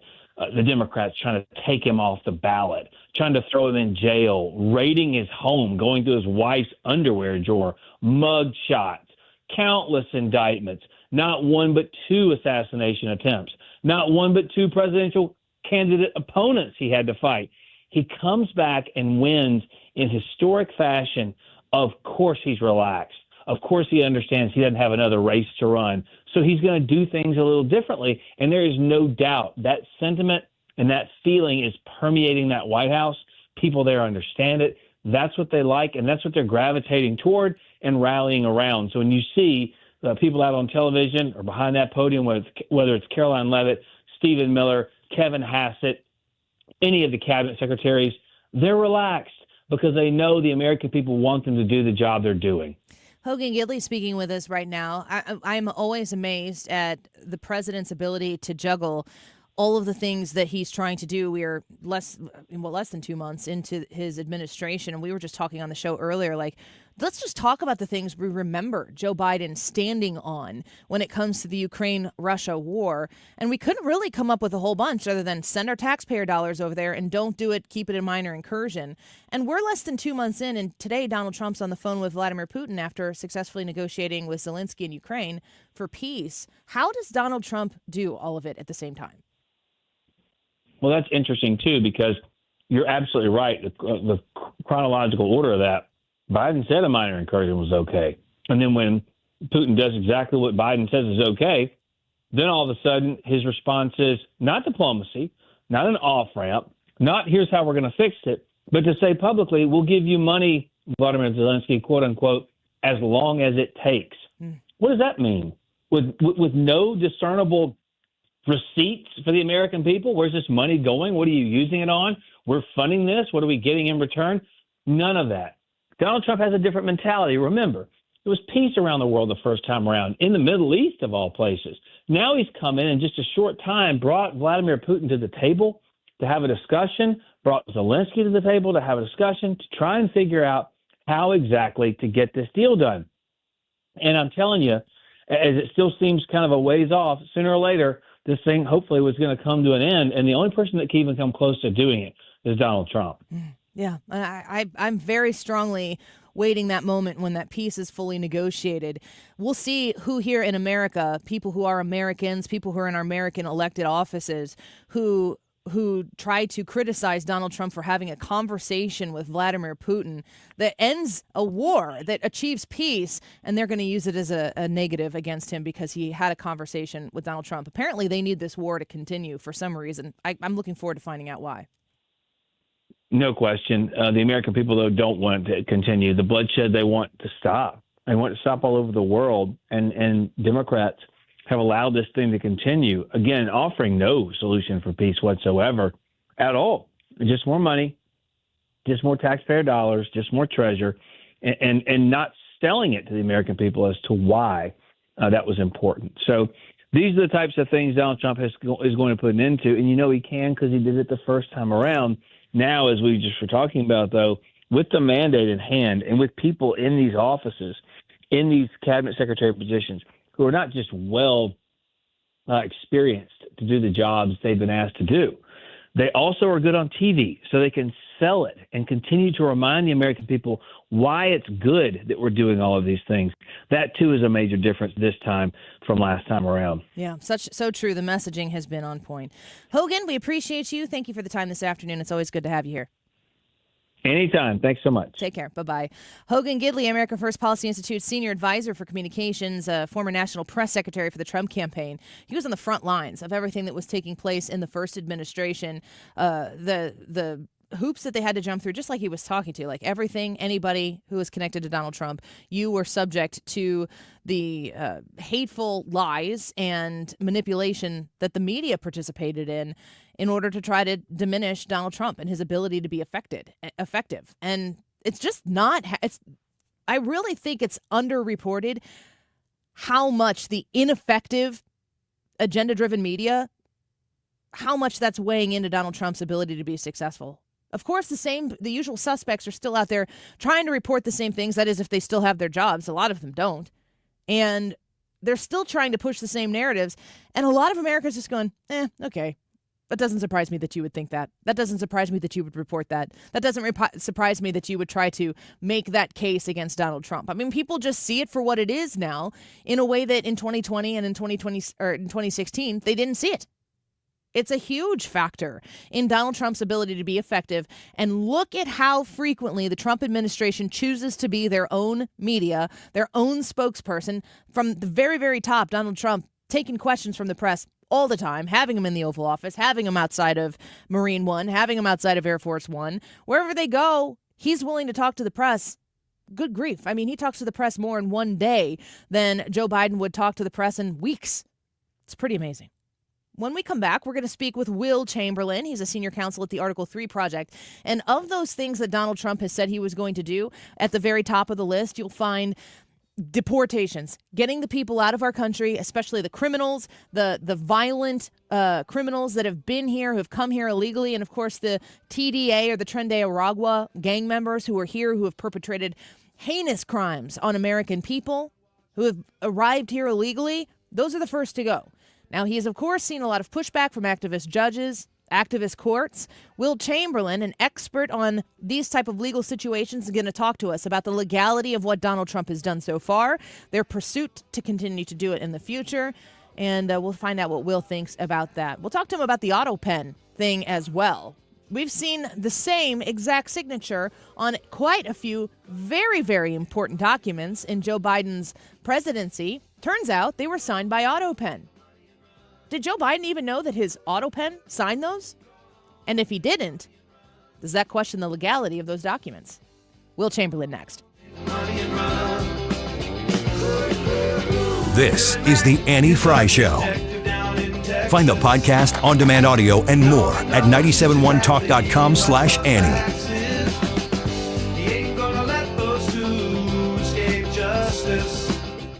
Point Pest Control, my dear, dear friends at Point Pest Control. You can go online to pointpestcontrol.com and learn why I'm so grateful for them.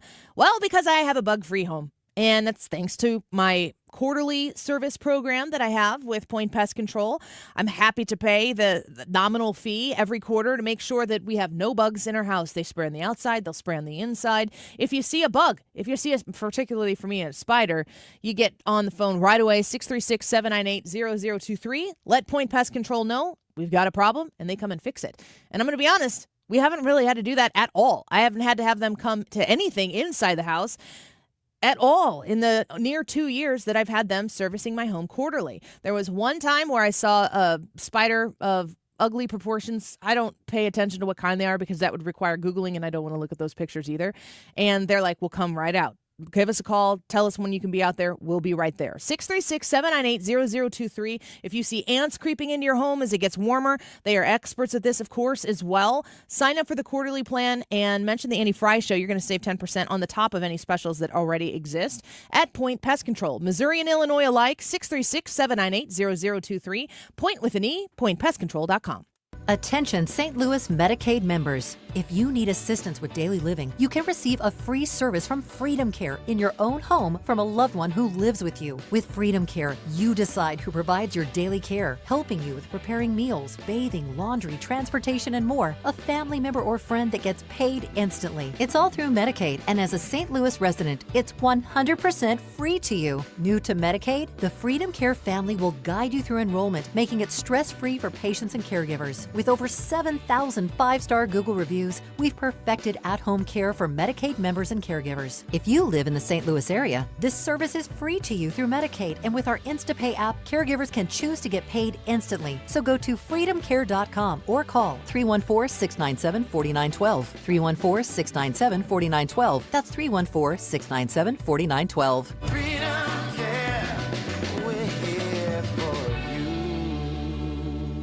Mark Coxier joined me, Annie Frey, and Mark Reardon, along with Bob and Tammy Kershaw of the Retirement Advisory Group for the next Protecting Your Retirement educational event. It's Tuesday, March 25th at the Frontenac Hilton at 6:30. Here are Bob and Tammy with more. Are you nearing retirement or already retired and worried about market volatility and losses at this stage in your life? Would you like to learn why linking to the market is much safer than owning the market? Would you like to learn how to automatically lock in your market gains every year without having to sell? Did you also know if you are 59 and a half or older, you can roll over your company retirement plan tax-free to protect your nest egg from any future losses? You'll get all the answers and more. If you are 59 and a half or older, you can't afford to miss this event. Protect your retirement nest egg. Join the official financial advisors of my show, Bob and Tammy Kershaw, Tuesday, March 25th at the Frontenac Hilton at 6:30. Go online to retirementkey.com. That's retirementkey.com. You're listening to the Annie Frey Show live from the Air Comfort Service Heating, Cooling, and Insulation Studio. Time to schedule your air conditioner service. Get your entire HVAC system checked for $19 a month with the preferred partner plan and be ready for the first heat wave. Visit aircomfortservice.com.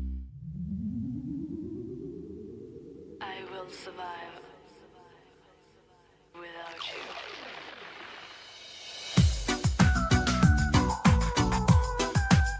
This is the Annie Frey Show. The Annie Frey Show is streaming online. Watch us live on YouTube and subscribe. You're going to run out of money. It doesn't look like you're getting support from the Democrats on this. You're going against the judges now. What's next? Another flight. Another flight every day. The teams are going to be out there every day. Every day, the men and women of ICE are going to be in the neighborhoods of this nation arresting criminal, illegal alien, public safety threats, and national security threats. Lawrence, you're not going to stop us. We made a promise to the American people. The President Trump has made a promise to American people. We're going to make this country safe again. I wake up every morning loving my job because I work for the greatest president in the history of my life, and we're going to make this country safe again. I'm proud to be a part of this administration. We're not stopping. I don't care what the judges think. I don't care what the left thinks. We're coming. Tom Homan. There is nobody like Tom Homan. I've never seen anybody give zero fudge brownies about what other people think than Tom Homan. This is our guy. I feel like he might have been the very first person who was named when Donald Trump was saying this, I'm going to be the president when I win, and borders are Tom Homan coming at you. I want to get to our guests because I am not a legal expert. I do not play one on the radio. We have them join us, and Will Chamberlain is certainly one of those. Senior counsel at the Article 3 Project, on X at Will Chamberlain. Will, welcome back to the show. It's good to have you. Good to be with you. So you heard Tom Homan there. Lawrence Jones on Fox says, hey, you got no support from the Democrats. You're running out of funding. What are you going to do? And he says, we're going to have another fight. He's not being deterred at all. What do you make of the legal system's infiltration of Donald Trump's policy on trying to get terribly violent gang members out of the United States? Are these courts going to win? No, they're not going to win. They're picking a terrible fight, one where the public has little sympathy for their position. I mean, deporting criminal illegal aliens is something like an 80-20 issue. And the due process they're entitled to, I mean, one, they're not actually entitled to very much due process at all, right? Due process is a sliding scale. At some point, they might be entitled to a hearing to determine that they are a member of the gang. That's about it.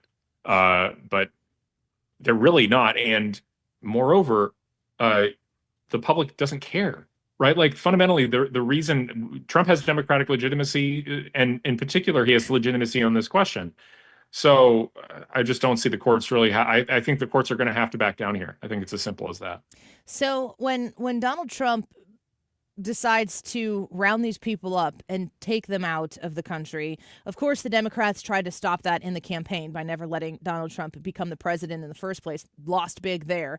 Like you point out, this being an 80-20 issue, it seems as though the Democrats are incapable of just pausing for a minute and listening to the American people, to what they have to say, and listening to what they want to happen in the country that we, the people, still have a grasp on. They've moved into the courts, and, you know, we're talking about district judges who are trying to turn planes around in the air and dictate to the administration what it is that they're going to do with these criminals that they're deporting. Why would a district judge feel emboldened to make this type of call? I don't know. I mean, I think it's just a procession of judges accruing a lot of power and thinking that their equitable powers are almost infinite, that they literally just have the power to order planes in the air to turn around if they want to. And I mean, this is just such a core Article 2 authority. It's both the Aliens Enemies Act and inherent Article 2 authority. And the Alien Enemies Act, that's been on the statutes book since right after the founding. Hasn't gone anywhere. It's been reaffirmed as valuable 50 years ago. And we talk a lot about, how do we know what the founders would have thought about something, whether they would have thought it was constitutional? Well, they clearly thought this was constitutional because they enacted it. It's their bill. Tom Homan answered that question too. I think he was in the White House lawn. He's like a Senator Kennedy. It's like every time he talks, it's going to be a gem. But someone said, accused him of using a 200-year-old law, and he didn't take too kindly to that either. He's like, the Constitution's older than that. Like, when does a law become too old to apply? Right. That's never been the standard. The question is whether future law has cast it in doubt, whether future Supreme Court decisions have rendered it unconstitutional, that sort of thing.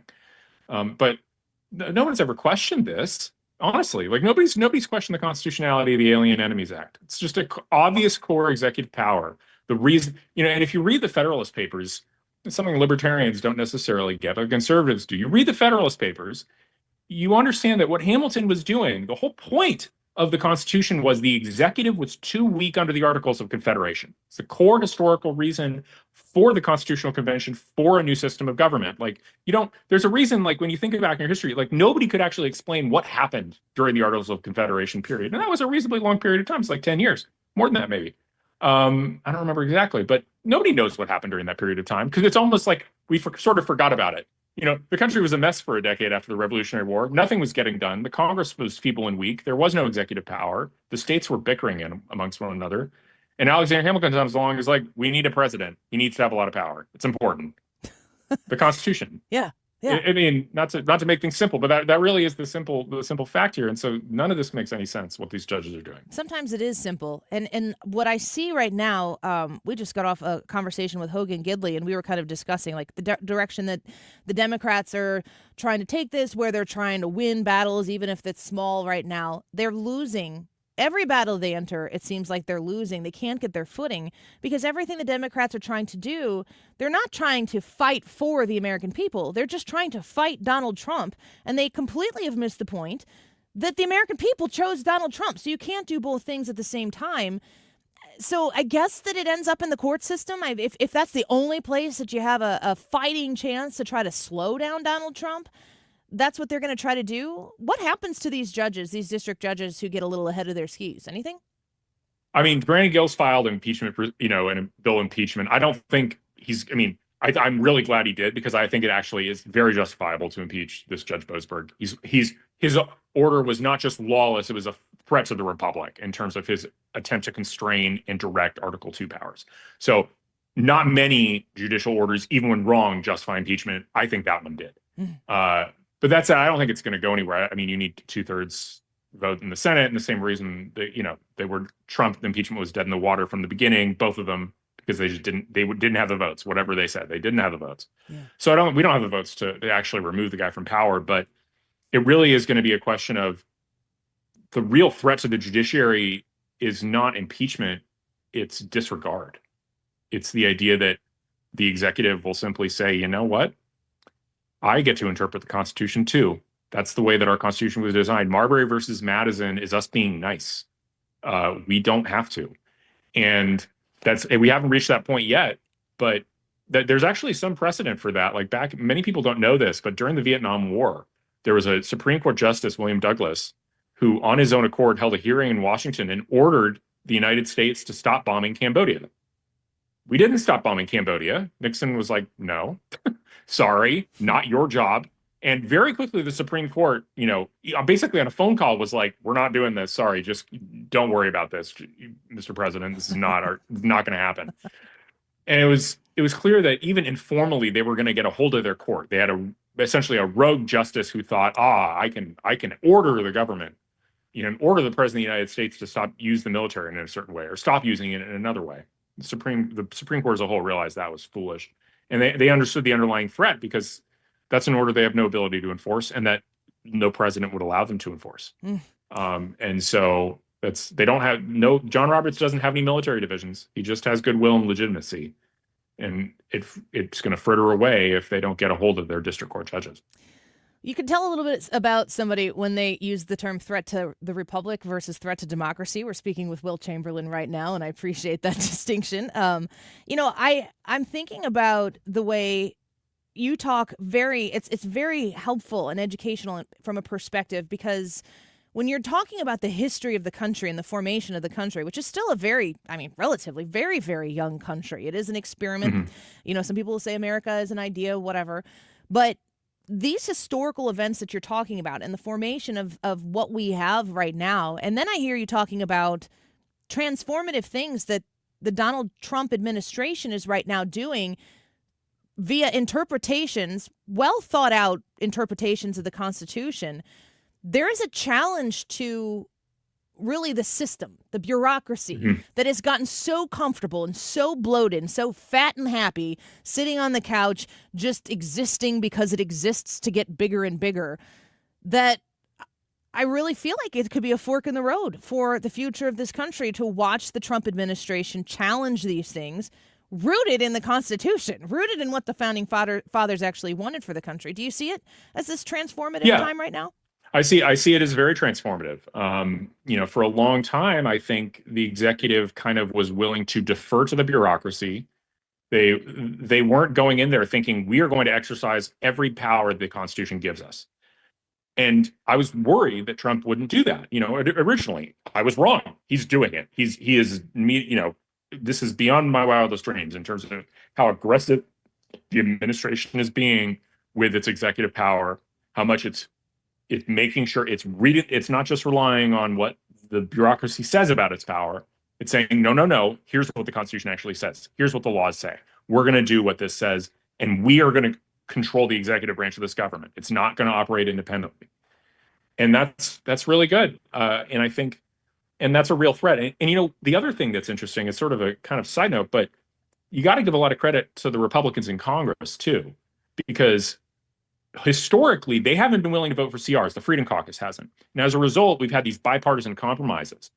If there were a bipartisan compromise today, what the Democrats would ask and demand to pass a bill would be to restrain Elon Musk, to restrain the Trump administration. They'd be like, we're not giving you any money unless you agree to stop them. And instead of essentially demanding that, you have some massive spending cut overnight that the caucus won't agree to, the Freedom Caucus is like, no, if we stay together with the Republican Party, we can just make sure that the White House is able to do what they're doing without interference. And that's going to lead to the biggest end. So you basically have this incredibly unified Republican Party, and you have an incredibly divided Democrat Party with no leadership, with the Senate leader and the House leader fighting each other over the proper strategy. They're a mess. Their approval ratings in the tank. And I mean, again, this is, democratic legitimacy is the thing that strengthens him in this battle with the courts, Trump. It's a constitutional renaissance of sorts. And watching, the more I get, the more when they bring up the Alien Enemies Act or whatever, I don't know what that is. I'm looking and reading through it, talking to experts like you, Will Chamberlain, to find out more details about the implementation of it. But when I hear in a press conference someone say, that law is 200 years old, I'm like, oh my gosh, they have nothing. They have nothing to throw against this. They just want to make it seem like, oh, you're really digging deep there 200 years ago to find a law to get done what you need to do. From a political standpoint, because I am no legal expert, I do realize that the Democrats have nothing right now to push back against the willfulness of Donald Trump to do the things he said he was going to do. And so it's funny you use the phrase constitutional renaissance. There's a famous liberal law professor named Bruce Ackerman who had a theory of constitutional moments, which is at particular moments in time, there's sort of a general understanding in the political environment that we are going to reform, implicitly the Constitution, reform our understanding of how things work. And I've been thinking about that since Trump took office. Certainly he wasn't trying to do that in 2016. I don't think he was really aiming. He thought he was just going to be in charge of the government. He wasn't thinking about, I am going to fundamentally change the way the government works. That's what he's doing this time. I think 4 years out of power and seeing what these people tried to do to him for the last 4 years and understanding how they thwarted him in his first term, that's the project for the second term, is creating a constitutional moment, reforming our understanding of how our own government works, rooted in the written text of the Constitution. So I think that's what's happening. And there's no way that he has the resolve and clarity to do what he's doing right now if he doesn't sit 4 years on the bench. I don't think It's true. any way. It's what's that old? There's some parable about the horse and the guy and his horse, and the horse dies. But then it's the whole parable is the idea that things might seem like they're going bad, but in the end they could be for good, and vice versa. Yeah, right. It's absolutely true, and we just get a front row seat to watch all of it. Will, we thank you for your interpretation always of these legal issues that befuddle me, and so thank you for the clarity on that. We look forward to having you back soon. Thanks. Take care. Bye-bye. Will Chamberlain, of course, the senior counsel at the Article 3 Project. Go to article3project.org and learn more about what they are doing. And please give him a follow and a hi, hello on X at Will Chamberlain. Will, not Wilt. You could post it, Wilt. We'll see if we get anything back. Wiggins coming back in studio here next on the Annie Frey Show. Trisha's going to come in with us in the 2 o'clock hour as well and give us a little reaction. If you didn't hear yesterday, Brian Kilmeade was on the show, and he had a great conversation with him. Of course, we don't have him on our show as much as Mark and Mark might. Well, because Mark, I don't know if Mark Cox ever does, because I guess he's probably working then too. But Kilmeade works all the time. And when we're on the air, he's basically just getting off the air here on 97.1. So we had him on. We're going to talk about this event, about what is taking place this Saturday, because Kilmeade is coming to town, and I think there are a few VIP tickets left for you to grab if you so choose. And Kilmeade threw a challenge down for me personally, and I didn't know that was coming. And Trisha didn't know that he did it as well. So she's going to come in and react to what she heard. She went back and listened to it, and maybe we'll draw some conclusions about my participation in the Kilmeade event on Saturday at the factory. Get your tickets. Go to 971talk.com/events. Ryan, come back in here. We'll be right back. This is the Annie Frey Show. The Annie Frey Show is streaming online. Watch us live on YouTube and subscribe.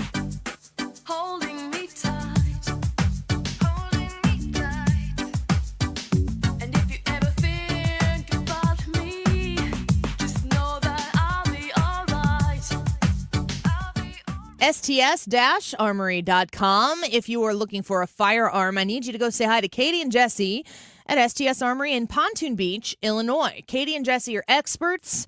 They are wonderful people, and they can help you acquire the firearm you're looking for. If you're looking for something for hunting, protection, conceal and carry, whatever it might be, they know everything about Illinois 2A laws. They understand what's legal, what's not legal. They can help connect you with the thing that you're looking for. They can also help you stock up on ammunition, accessories. If you're looking to, get a new holster, but you haven't quite yet found the right one, these are the experts to make sure that you have the thing that makes you comfortable and confident, especially when it comes to the education that you need to have in order to responsibly own and operate firearms. If you're looking for a conceal and carry class, go to STS Armory. If you're looking to renew, go to STS Armory. If you're looking for a ladies-only class experience, go to STS Armory. They're in Pontoon Beach, Illinois, in a brand new location. They're online at sts-armory.com. We're definitely going to be late to the concert. I feel like we should be there by now. I'm just taking a little detour. I gotta fill up my gas tank, and I know this place a couple towns over where the gas is cheaper. Are you serious? We're gonna be late for the concert because you're driving out of the way for cheaper gas? Just use Upside. What's Upside? Upside is the free cashback app that gets you real cash back for every gallon of gas you buy. Wait, I can get cash back just for buying the gas I need anyway? Yes, I use it all the time, and I've made around $200. Now pull over so you can download the Upside app before we miss the concert. Download the free Upside app now to earn cash back every time you buy gas. Use promo code TRADE25 to get an extra 25 cents per gallon on your first tank. You can cash out anytime, right to your bank, PayPal, or as a gift card for Amazon and other brands. Just download the free Upside app and use promo code TRADE25 for a 25 cents per gallon bonus on your first tank. That's code TRADE25 for a 25 cents per gallon bonus. That's code TRADE25. I'm John Morgan of Morgan & Morgan. Today, we're the largest injury firm in the world, and I'm thankful to you for trusting us us all these years. We'll always be here for the people, not the powerful. Injured? The choice is easy. Morgan & Morgan. Visit forthepeople.com for an office near you. Step outside and fall in love with your backyard again. From inviting porch overhangs to durable composite decks and cozy screen rooms, Lakeside Renovation and Design creates stunning outdoor living spaces designed for relaxation, entertaining, and making memories. With expert craftsmanship and top-quality materials, your new outdoor oasis will be perfect for every season. Call Lakeside Renovation and Design today or visit lakesiderd.com to get started. Let's turn your backyard into the retreat you've always dreamed of. You've been listening to the very popular Wellness One for many years, Saturdays and Sundays on 97.1 FM Talk. We're happy to share that we've expanded the show to 4 times a week. Yes, 4 times every weekend. Saturday at 10 a.m., Saturday at 8 p.m., Sunday at 9 a.m., and Sunday at 2 p.m. It's the same great show designed to cut through the nonsense and provide you a common sense, science-based strategy for a healthy life. So join TJ and Aaron for Wellness One. Now 4 times a week on 97.1 FM Talk. Hey guys, it's Mark Reardon. If you're struggling with low energy, performance issues, or weight gain, Game Day Men's Health has got you covered with testosterone therapy, ED treatments, and more in all of a relaxed man cave environment. At Game Day, you'll get a free testosterone test and consultation, all in just 1 hour. Game Day is the premier men's health clinic with locations in Chesterfield, O'Fallon, Missouri, and Glen Carbon, Illinois. Visit GameDayMen'sHealth.com. That's GameDayMen'sHealth.com. Get back in the game with Game Day Men's Health. Giving away tickets to see Collective Soul and live at Hollywood Casino Amphitheater. That is July 17th. That'll be in about an hour from now, so 2:45-ish. Tune back in, or just stay tuned, for a chance to win those tickets. Today's YouTube live chat poll: will President Trump successfully broker peace between Russia and Ukraine? Yes or no? It is now 1:46. This time check is sponsored by Jerry Kelly Heating and Air Conditioning. It's time for a $98 AC tune-up. The Reardon Fish Fries continue. Join me and the crew at Assumption Parish in South County. We're broadcasting live from 3 to 6 p.m. Details at 971talk.com/events. It's Fish Fry Fridays on The Mark Reardon Show.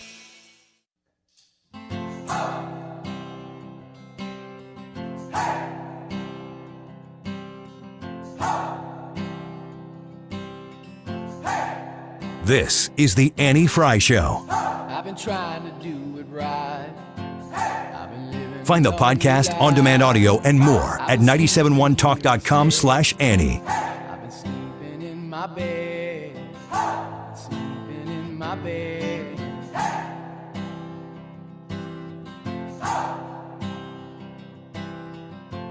So show me family, all the blood that I will bleed. I don't know where I belong. I don't know where I went wrong. But I can write a song. I belong with you. You belong with me in my street. We've talked a lot about how Democrats seem to be like trying to find their way. And at the same time, I'm sitting here going, you know, if the Republicans are worrying right now about what Democrats are doing, they're not paying attention enough to what they're doing. And I think the Republicans are winning quite a bit right now. There's a lot of messaging out there that can be delivered in that way. But it's a train wreck. I can't look away. That's just the way it is. Welcome back to the Annie Frey Show. Thank you for being here with us. How much you been watching The View lately, Ryan? I would say probably less than, it's the same as always, which is not at all. None. You remember the day after the election, everyone's like, what time does The View start? Actually, that was my peak viewing. Yeah. And then they were like bragging about their viewership, and it's like, guys, I mean, ladies. MSNBC was doing the same thing, bragging about their viewership on election night coverage. And it's like, people had to see it. Oh, yeah. You had to see it. You were like, how do I get MSNBC on my TV? Where is it? Does it have a channel number? What is it? Because the videos of 2016 were so memorable. Everybody wanted to see that happening in real time. There are 2 things I search out on YouTube when I'm feeling a little frisky. And the first one is the montage of the Game 6 of 2011 World Series. Yeah, it's a good one. And there's funds, some nights is in the background, and I will run through a brick wall after that. I'm like, let's go. maybe we should show it to the Cardinals.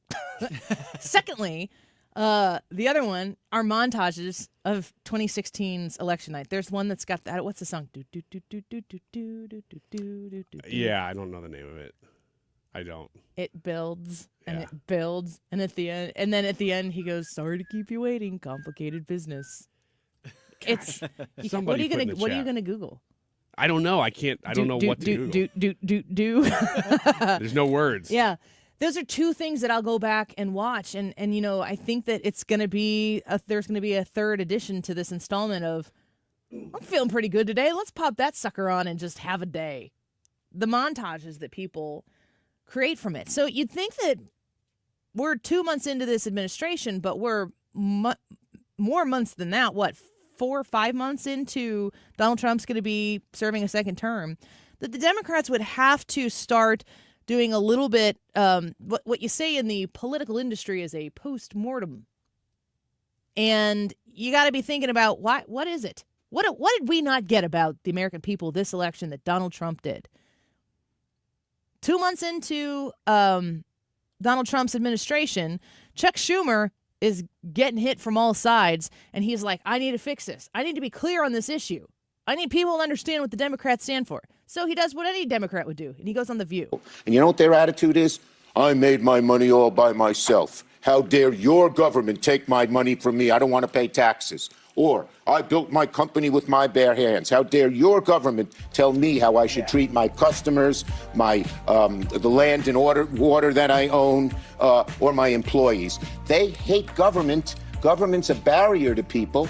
A barrier to stop them from doing things. They want to destroy it. We are not letting them do it, and we're united. Okay, good. So that was The View, played music to get him off the stage. Yeah, they were playing him out. He kept going. Yeah, because he's sitting there, he's going, they hate government. We are united to protect the government from them. Yeah, what? From who, Chuck? Who are you protecting the degradation of our overbloated government from? Because I think what you're saying is you are there to stand in front of the government door and say, you will not enter, American taxpayer. You are not welcome here, American voter. I will go down with this ship. And we're like, sounds like a plan. Yeah, what the heck? I mean, he is losing on every side. There is nobody who's like, I'm kind of in the Chuck Schumer camp of politicians right now. And he goes on The View because of that and says to America, we're standing united to protect the government. Exactly what he said. And if you watch the video, we played it here on our YouTube live stream, so you can go back and watch it later if you want to go back and check it out. If you watch the video, he starts saying this stuff, and I don't know. I understand hard breaks. I work in the media, so when you got to break, you got to break. But he starts going in hard on this. Government, government, government. And Whoopi Goldberg, they pull up the music, and Whoopi like physically reaches out from her spot on the table, which is from a viewer on the far left. And she's like reaching out, and it's like she's being like, please stop. Please be quiet right now. Please don't speak any longer. Because he's saying the first thing, just to really, really make sure that Chuck Schumer gets to have his voice be heard. Listen to what he says. He goes, this is what Americans are saying, but he's talking about Republicans. He's attaching these phrases to MAGA Trump-supporting Republicans. You know what their attitude is? I made my money all by myself. How dare your government take my money from me? I don't want to pay taxes. Yeah, that's pretty accurate. I don't know why he does the same voice that you do for me when he talks about them. Oh, you think you deserve my money. And then he goes into business owners. I built my company with my bare hands. How dare your government tell me how I should treat They're my like, customers? That's enough. What is he thinking? I just don't even understand why Republicans just do work. Republicans just go to work, do what you're doing, keep on keeping on. Let this keep happening. If you are I would say taxpayer, but specifically if you are a business owner, and most business owners I know, and it may just be my bubble, are right-leaning, or at least they're like libertarian-ish. If you are a Democrat business owner and you hear that. I built my company with my bare hands. How dare your government tell me how I should treat my customers, my the land and water that I own? How could you hear that and go, oh, I stand with Democrats. I really want the government to get more involved in my business, to do the things he just listed there, to tell me how to treat my customers, to tell me how to run my business, to pay taxes more. How could you possibly hear that and say, yeah, that's kind of where I stand? Yeah, that man's got a point. I'd really rather the government do and think for me. I hate the phrase. Well, I don't hate the phrase. I'm just tired of it. The quiet part out loud. Yeah, it's over.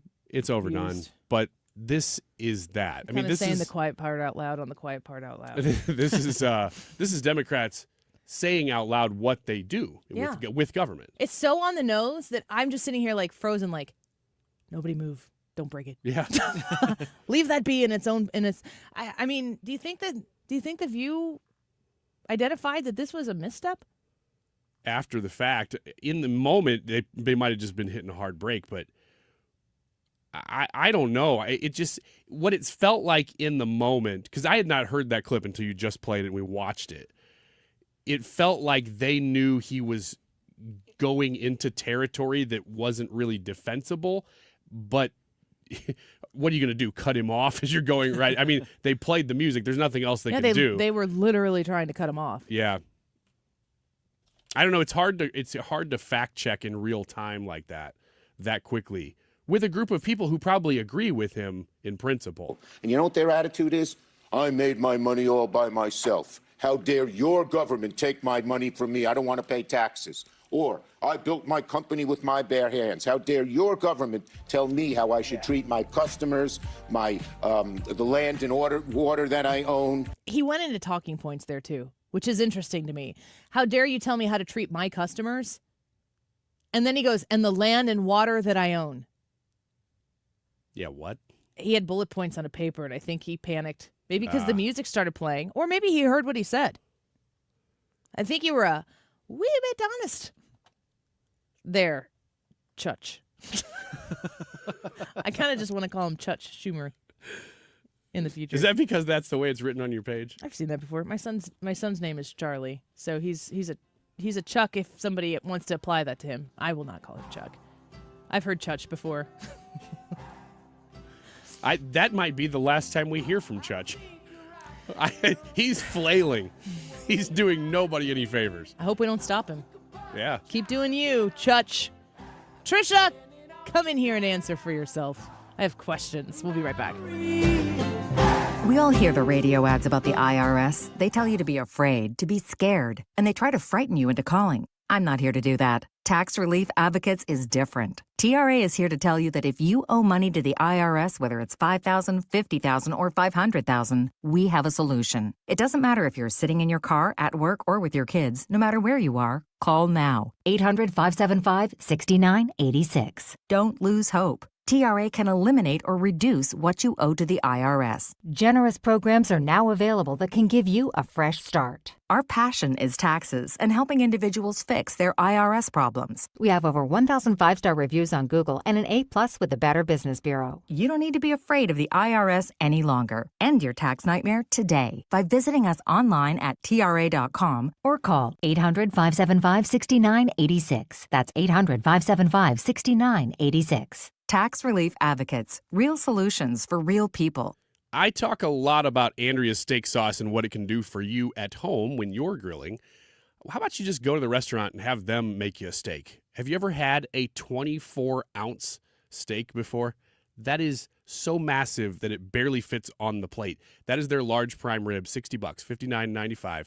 It comes with everything. So, all the sides and everything, you don't have to pay for it a la carte. Large prime rib is 24 ounces. You will not have a better steak than at Andrea's Steakhouse because they use their steak sauce, but also because they are professionals. They know exactly how to cook a perfect steak. And while I'm at it, I may recommend the grilled portobello mushroom. I'm just looking at their website right now, andreas.com, and I'm just going, man, why Why did I have a sandwich for lunch when these foods exist in the world? Go to Andrea's. Andrea's Steakhouse is in Fairview Heights, O'Fallon, Illinois. Definitely worth the drive. Even if you're in Missouri, you've never been there. It's famous.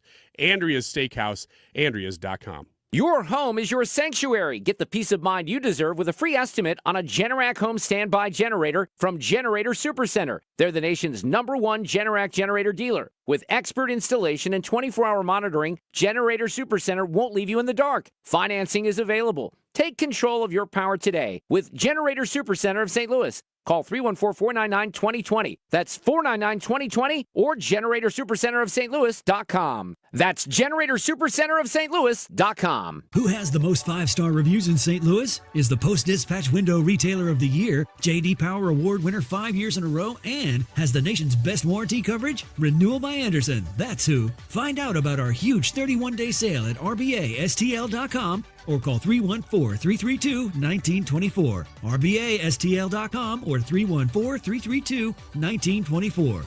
Renewal by Andersen. A better way to a better window.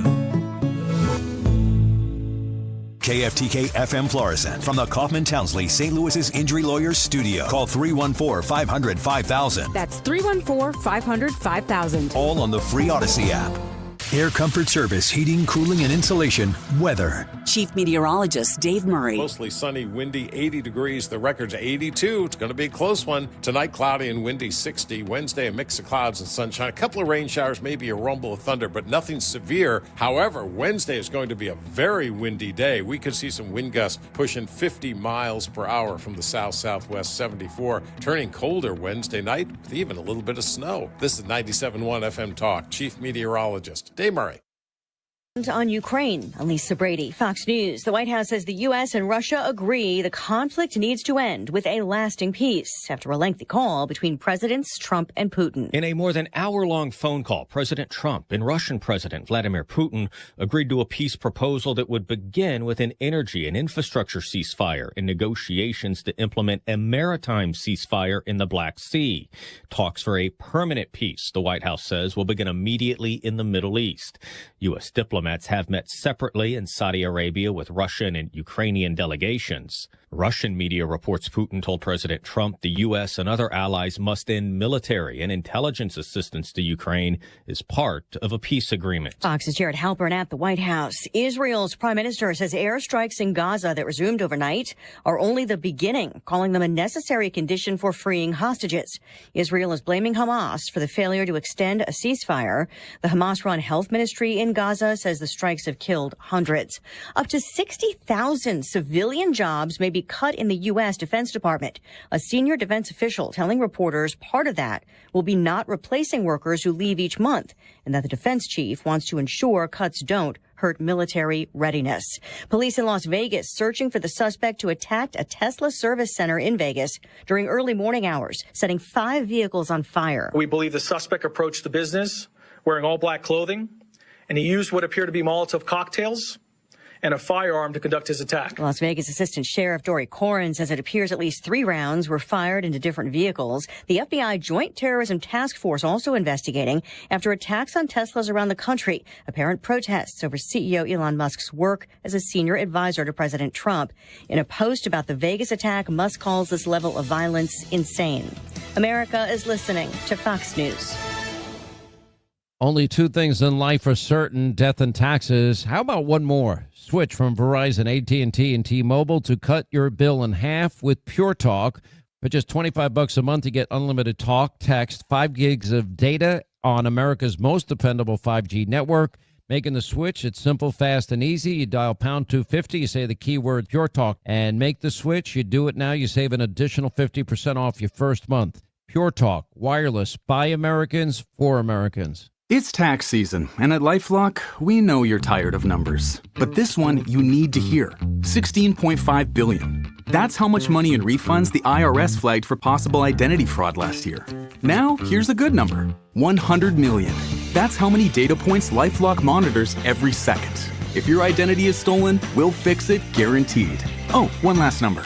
Save up to 40% your first year with promo code NEWS. Visit LifeLock.com for the threats you can't control. Terms apply. Farming's hard. To feed the world, farmers have to work the land, brave the elements, and fight the battle against weeds. Weeds reduce crop yields, so prices go up and everybody gets less to eat. But 50 years ago, farmers got a new tool to fight weeds, glyphosate. It kills weeds while protecting the harvest. Time and again, it has been approved by the EPA and by leading regulatory bodies around the world. It helps enable practices that reduce erosion and keep soil healthy, which is good for the earth. Farming's hard, but it's a little easier with glyphosate. Learn more at go.bayer.com/glyphosate. Paid for by Bayer. The Retirement Advisory Group is having the next Protecting Your Retirement educational event Tuesday, March 25th. That's next Tuesday. And I'd love to see you there. Are you going to come? You got to reserve your spot. It's free. Doesn't cost you anything. They even provide snacks. They know what they're doing. It's at the Frontenac Hilton. The event starts at 6:30 p.m. I get there from 6 o'clock to 6:30. I'm just saying hi to people. Mark Cox and Mark Reardon show up early as well to say hello. So if you'd like to meet us and do yourself the very, very smart favor of listening to what the Retirement Advisory Group can do for you when you're transitioning into retirement for free, plus snacks, this is the event for you. Reserve your spot by calling 314-993-9494. That's 314-993-9494. Tuesday, March 25th. It's at the Frontenac Hilton. The event begins at 6:30 p.m. He takes maybe 45 minutes of your time, tops. But I'll be there early to say hello. I hope I'll get to see you there. 314-993-9494. Online at retirementkey.com.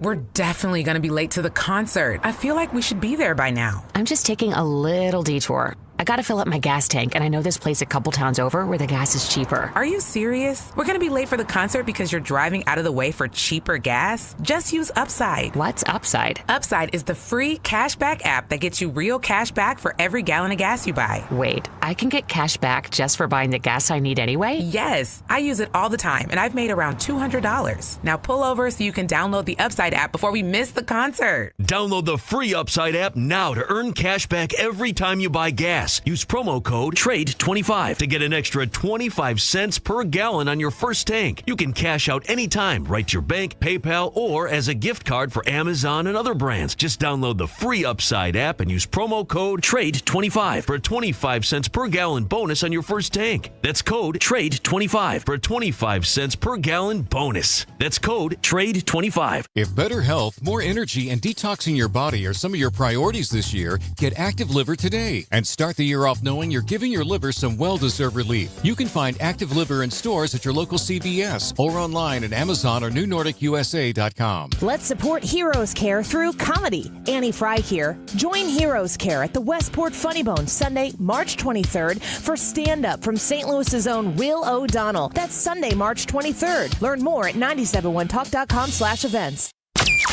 That is exactly what I needed to hear. Thank God someone here knows what they're talking about. That's us. That's right. Gotta love this American ride. All right, you need to take the time and get the full picture.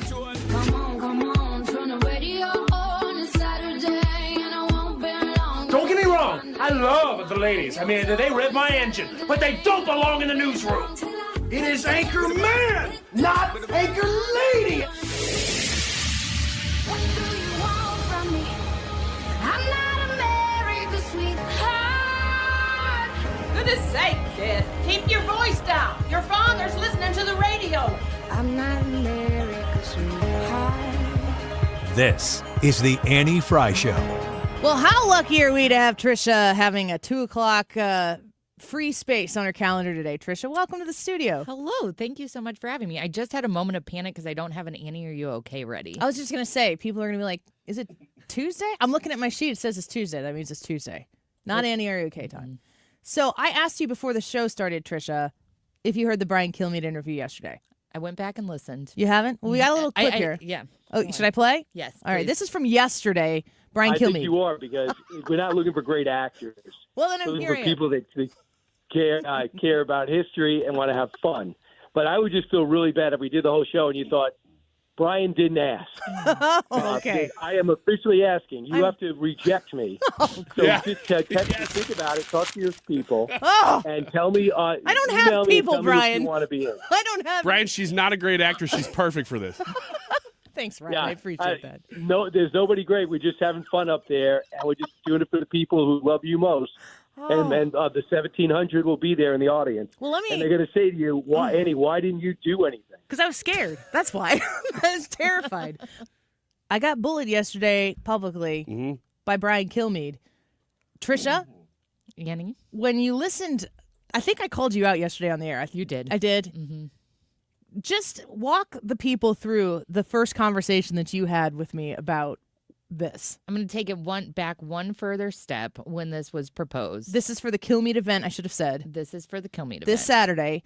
VIP tickets available because they expanded the room. VIP tickets available still. If you go to 971talk.com/events, I'll be there.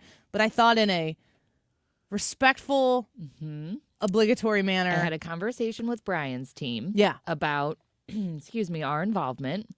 And that was some in the beginning, an optional middle section, and some at the end. What kind? Some what was involvement. The O word? Optional. Okay. Yes, optional. The middle part, there were a lot of words thrown around, like you mentioned. They're skits, improv, history, character assignment. Character assignment? Yeah, like Ryan, you're Thomas Jefferson, and this is the premise of this. Oh, and skit. I'm in a log cabin. Yep. And there's a canoe. Okay. And Annie's George Washington, and you happen to be at the same place at the same time. Okay. And okay. Now you're discussing the current state of events. And George Washington's like, hello, young man. And Brad is Donald Trump, and he's here. And how would these two? Yes. How would George Washington and Thomas Jefferson react to Brad, who is Donald Trump? Now, when I brought this to Annie's attention, I said, Annie, there's some involvement. It is all optional. And I told Brian's team that we might not want to do all of it. She told me when she tossed this to me, we were walking out to our cars. She told it to me like she was informing me that I had a fatal disease. Because she knows you. It's making me uncomfortable repeating this pitch. She talked slowly and calmly. With sympathy. And I said, Annie, this is optional. It's not, though. At the time, I thought it was, in my defense. Yeah. I said, basically what I just said to you guys, beginning will be a part of. End, there's some participation. And then there's this middle part that is a little bit out of our wheelhouse. And then I explained what I just explained to you folks. And Annie said, what did you say? Everything about that makes my skin crawl, or I was going to say, I didn't say that. I might have. I just very uncomfortable. You were physically backing away from me. You're like, every single word you're saying right now, and you were getting into your van, and I could just see you like you were sinking back further and further, and the door was closing. Do I want to observe this event? Yes. Do I want to see Mark and Mark give it their all? I do. I do not have confidence in myself. We should probably practice then. What? Practice what?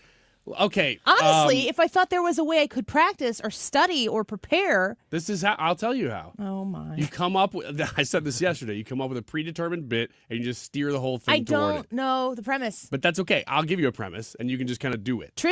I asked Trisha about the details and you said they'd try to come up with something that day. They do some brainstorming. I was told, quote, Brian is very creative. He gets excited to work on these things and that they'll be throwing some ideas around and that we'll know more at sound check at 3:30 that afternoon. 3:30 that afternoon! So this feels like a trust fall, but I don't even know who's there to catch. No, there's nobody going to catch you. You are going to hit that stage hard. But that's part of the entertainment.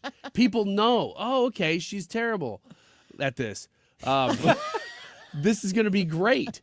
So here, I'm going to throw this out there, okay? So Brian walks out on stage and he goes, let me introduce my friends, Mark Cox, Mark Reardon, and my acquaintance, Annie Frey. It's comedy, right? Like, we're joking around here. We're having a good time. We're all friends. And so not all of us, apparently. And then he says, okay, Mark Cox, you're going to be an American Minuteman. You're going to have a gun ready, okay? And Mark's like, that's perfect for me. Okay, great. And then Mark Reardon, you're going to be Eleanor Roosevelt. And you're stuck in an elevator. And then Annie, you're Betsy Ross. And the scenario is, for all of you, You're stuck in the elevator together, but the flag that you just sewed has 14 stars. Go. Oops. Well done. Yeah, that was very good. Now, if I'm in the Midwest, I'd say, oh. Sorry about that. Yep. I don't have confidence in myself. That's the problem here. Because if I'm not afraid of many things, and if I feel like I will potentially fail at it, I don't do it. Sometimes you want to push yourself to try things that are outside of your comfort zone. Last year, I flew in an F-18 Super Hornet with the Blue Angels. Not in my comfort zone. Very glad I did it. You had to do a little improv there. You didn't know what you were going to say. No, I didn't. I had to not vomit, which I did at the very end. Very end. Did you? This is kind of the same, though. Don't vomit. Yeah, don't vomit. If you do, wait till the end. Did! They'll take it out in post. I didn't succeed. Yeah, this will be on national television. Oh, my God. Which is really my favorite part, I think. Because we all can watch it, even I'm no so matter nervous for you. And I told Mark and Mark about this. They're like, yeah, sure, we'll do whatever you want. I asked you, I go, are the Marks going to do it? And you were like, yeah, they think they're going to kill it. They're like, okay. And they will. They're uninhibited. Mm-hmm. I don't want to ever be publicly in the moment knowing I'm making a fool out of myself. Okay. And like the best thing that can happen here for the people is probably that I make a fool out of myself. Yes, absolutely. Yeah. You aren't helping. Absolutely. No, I am helping. I'm trying to help. Okay, Mark Cox, you're Benjamin Franklin. See, here's the thing. And you're flying a kite. I know that Annie, you can do this for the rest of the show. You're Tony Hawk. And you're going to do a triple ollie. And you guys are stuck in an elevator. Bobo, okay, yes. Bobo says, Annie, you're pretty quick on your feet. You'll do great at this. Do it. I am quick on my feet. I don't want to show my in front of. Did you dump that? In front of. No, I think I can say it. I just don't want to say it for the children. About American history, he literally writes the books on American history. Yeah, and this will be a chapter in his next book. Betsy Ross. Is this night? Is she an influencer? And how it went. It's gonna be great. I really do. You thinking it's gonna be great makes me more nervous. It's gonna be great because I think, look, you have a team of people around you. I don't think that they're cheering for me. Specifically you. It depends on what you mean by cheering. Oh, for you know. Because, and they know. Because what I'm willing to put myself on the line by coming up with some, like a paragraph of material. All you have to memorize is a paragraph of material. So I'm going to Joe Biden this thing? So yes, that's exactly what's going to happen. So no matter the scenario. Not a joke. Not a joke. Oh, wait, this is a joke. Yeah. You're gonna be like, pause. You're gonna be like, oh my gosh, we're historical figures. End of quote. And we're here in St. Augustine, one of the first colonies. Well, incredible. And then you're like talking, and then you go, what's the deal with these peanuts? What's the deal with Humpty Dumpty? He's always portrayed as an egg, even though it never says that he's an egg in the nursery rhyme. You want to do it. No, I'm writing this for you right now. Shush. Trisha, did you hear my proposition that we could send Ryan out as me portraying Betsy Ross? And does he go out wig, I don't care what he does. Like Annie? I don't care. He can do whatever he wants as me. I would do that.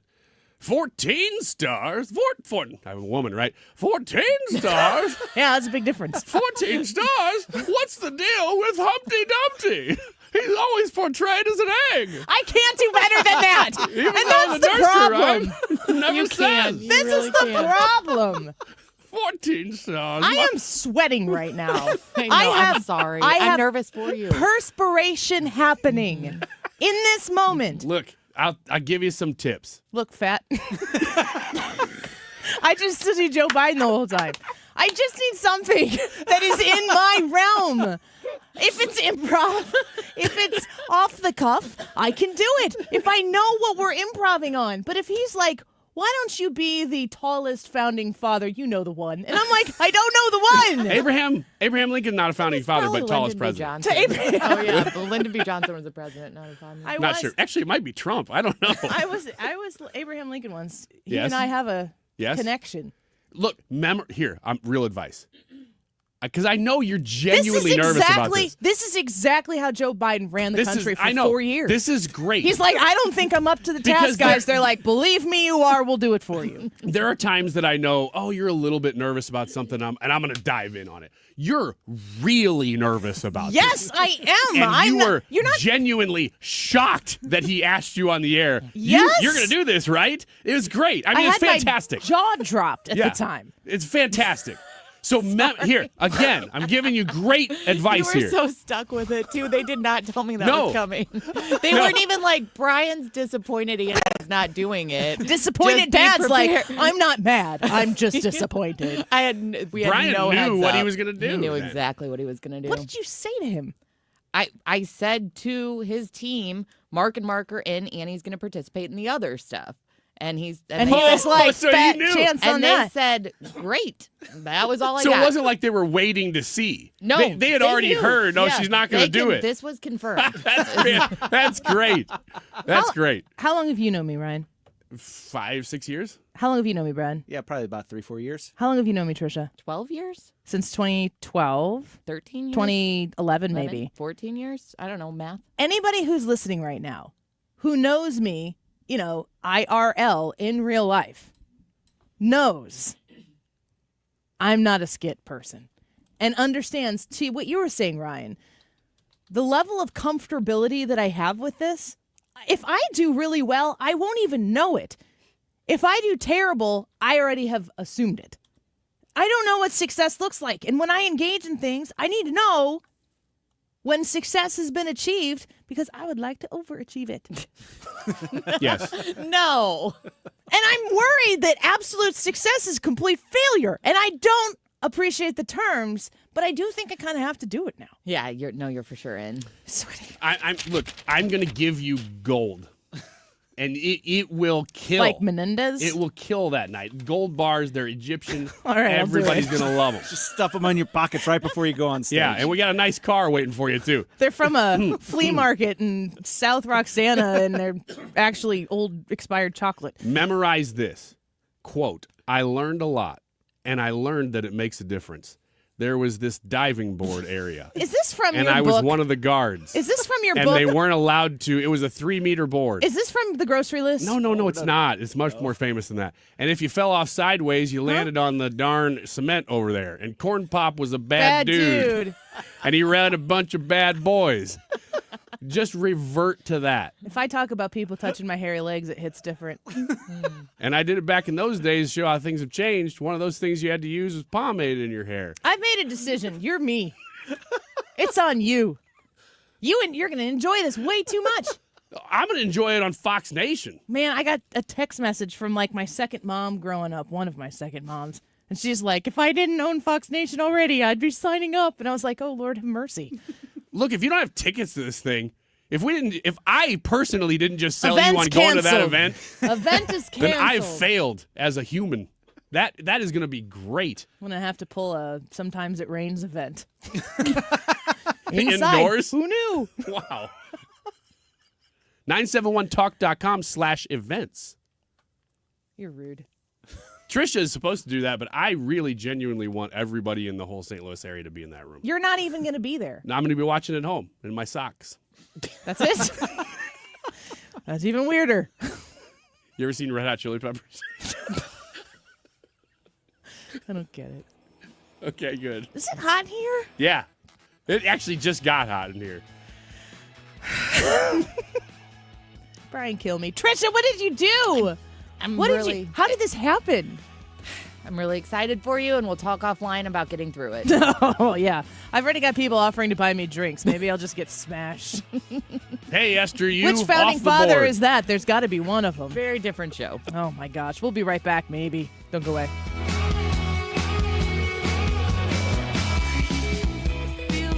This is The Annie Frey Show. The Annie Frey Show is streaming online. Watch us live on YouTube and subscribe.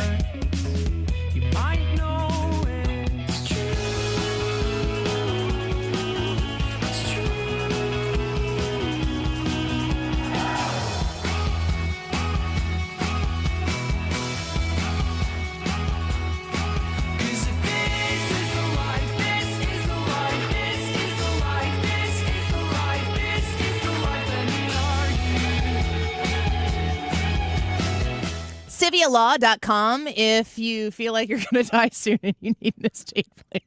What? What did you just say? If you feel like the end is near. If you feel like the end of your life. I don't know if I'm going to make it through this. Okay. Oh, it's so hot in here right now. I'm so nervous. I mean, technically, that is when you would want to talk, to an estate planner. Yeah, I know. Just tying it in. Just trying to hit the segue there for Mr. Todd Sivia, who's already put together my trust with my husband. Oh, my gosh, my parents are going to be there. This is a disaster. This is an utter disaster. There at the Kill Meat event. Yes. Not your funeral. No, I'm not. Okay. SiviaLaw.com if you're looking to put together an estate plan, if you want some pressure relieved on thinking about what happens if you go first, if your spouse goes first.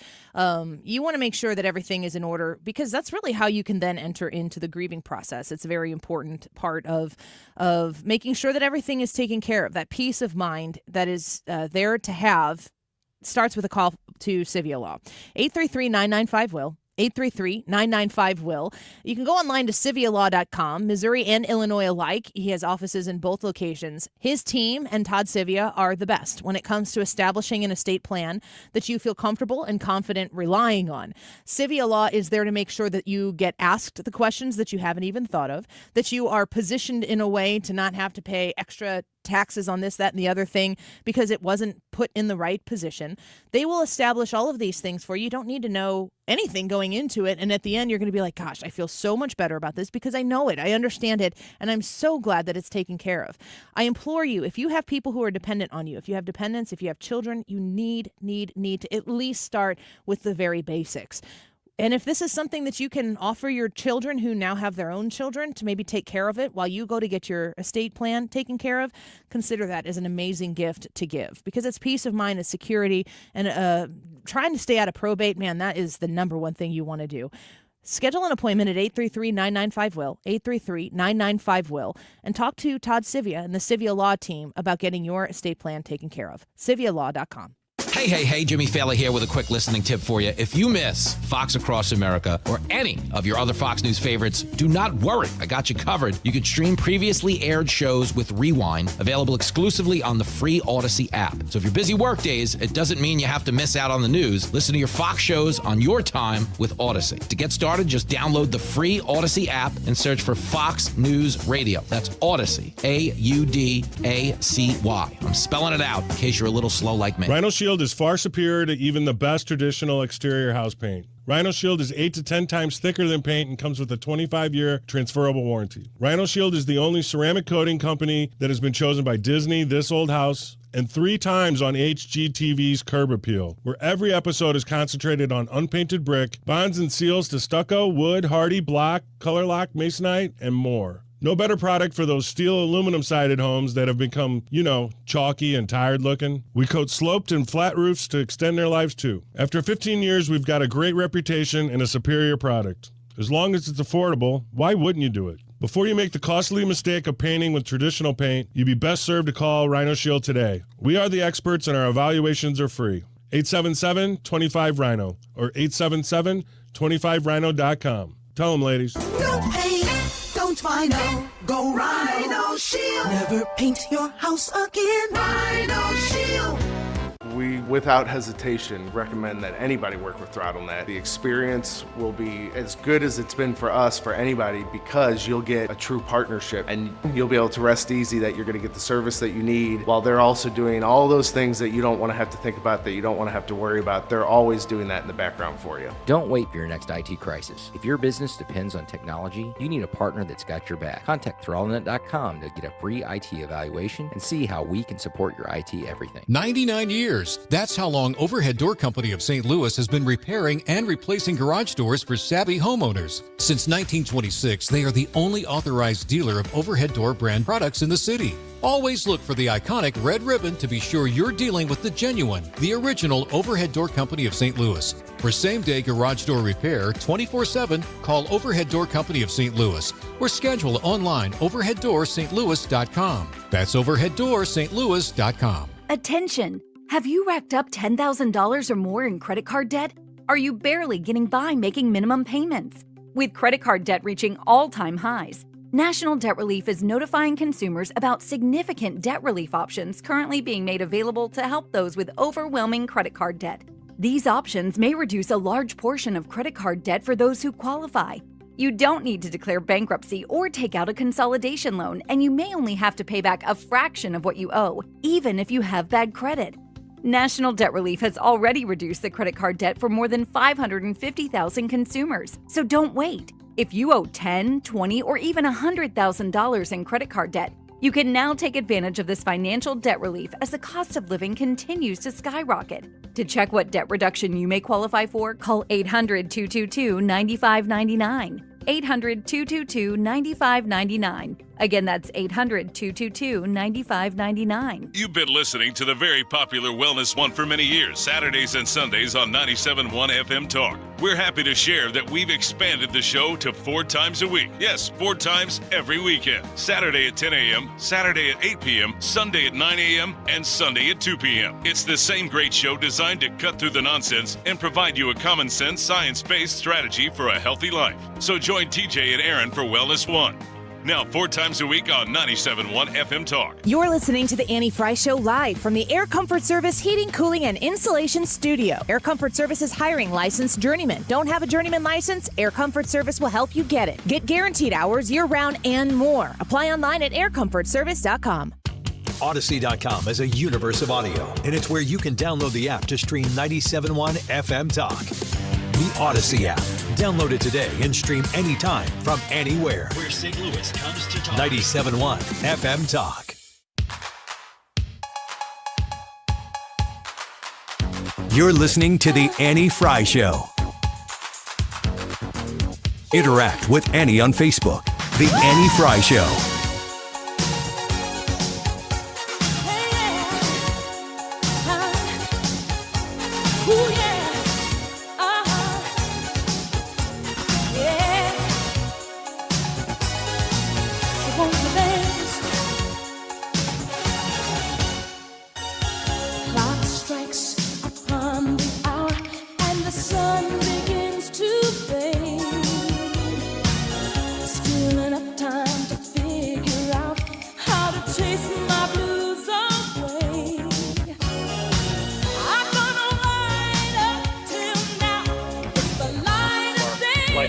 And this extended business trip of yours certainly qualifies. What is your life lesson or takeaway from these 9 months in space?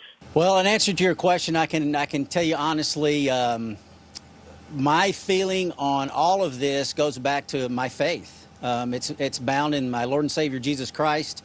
He is working out his plan and his purposes for his glory throughout all of humanity, and how that plays into our lives is significant and important.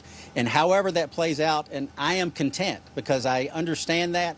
I understand that he's at work in all things. Some things are for the good. Go to Hebrews chapter 11. Some things look to us to be not so good, but it's all working out for his good for those that will believe. And that's the answer. So thanks for asking.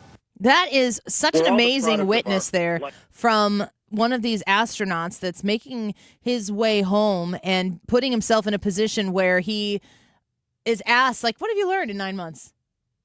And he witnesses. I just think that's so amazing. Once you start noticing something, you can kind of start looking for it.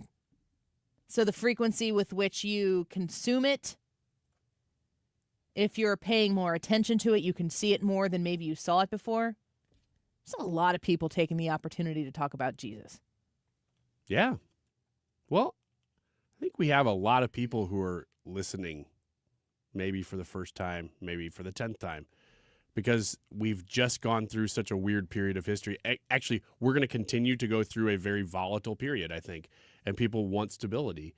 And where are you going to find that? Well, if you're not finding it from yourself or within, which is a lot of what people preach, and you know that that's just not happening, well, then you got to look for it somewhere.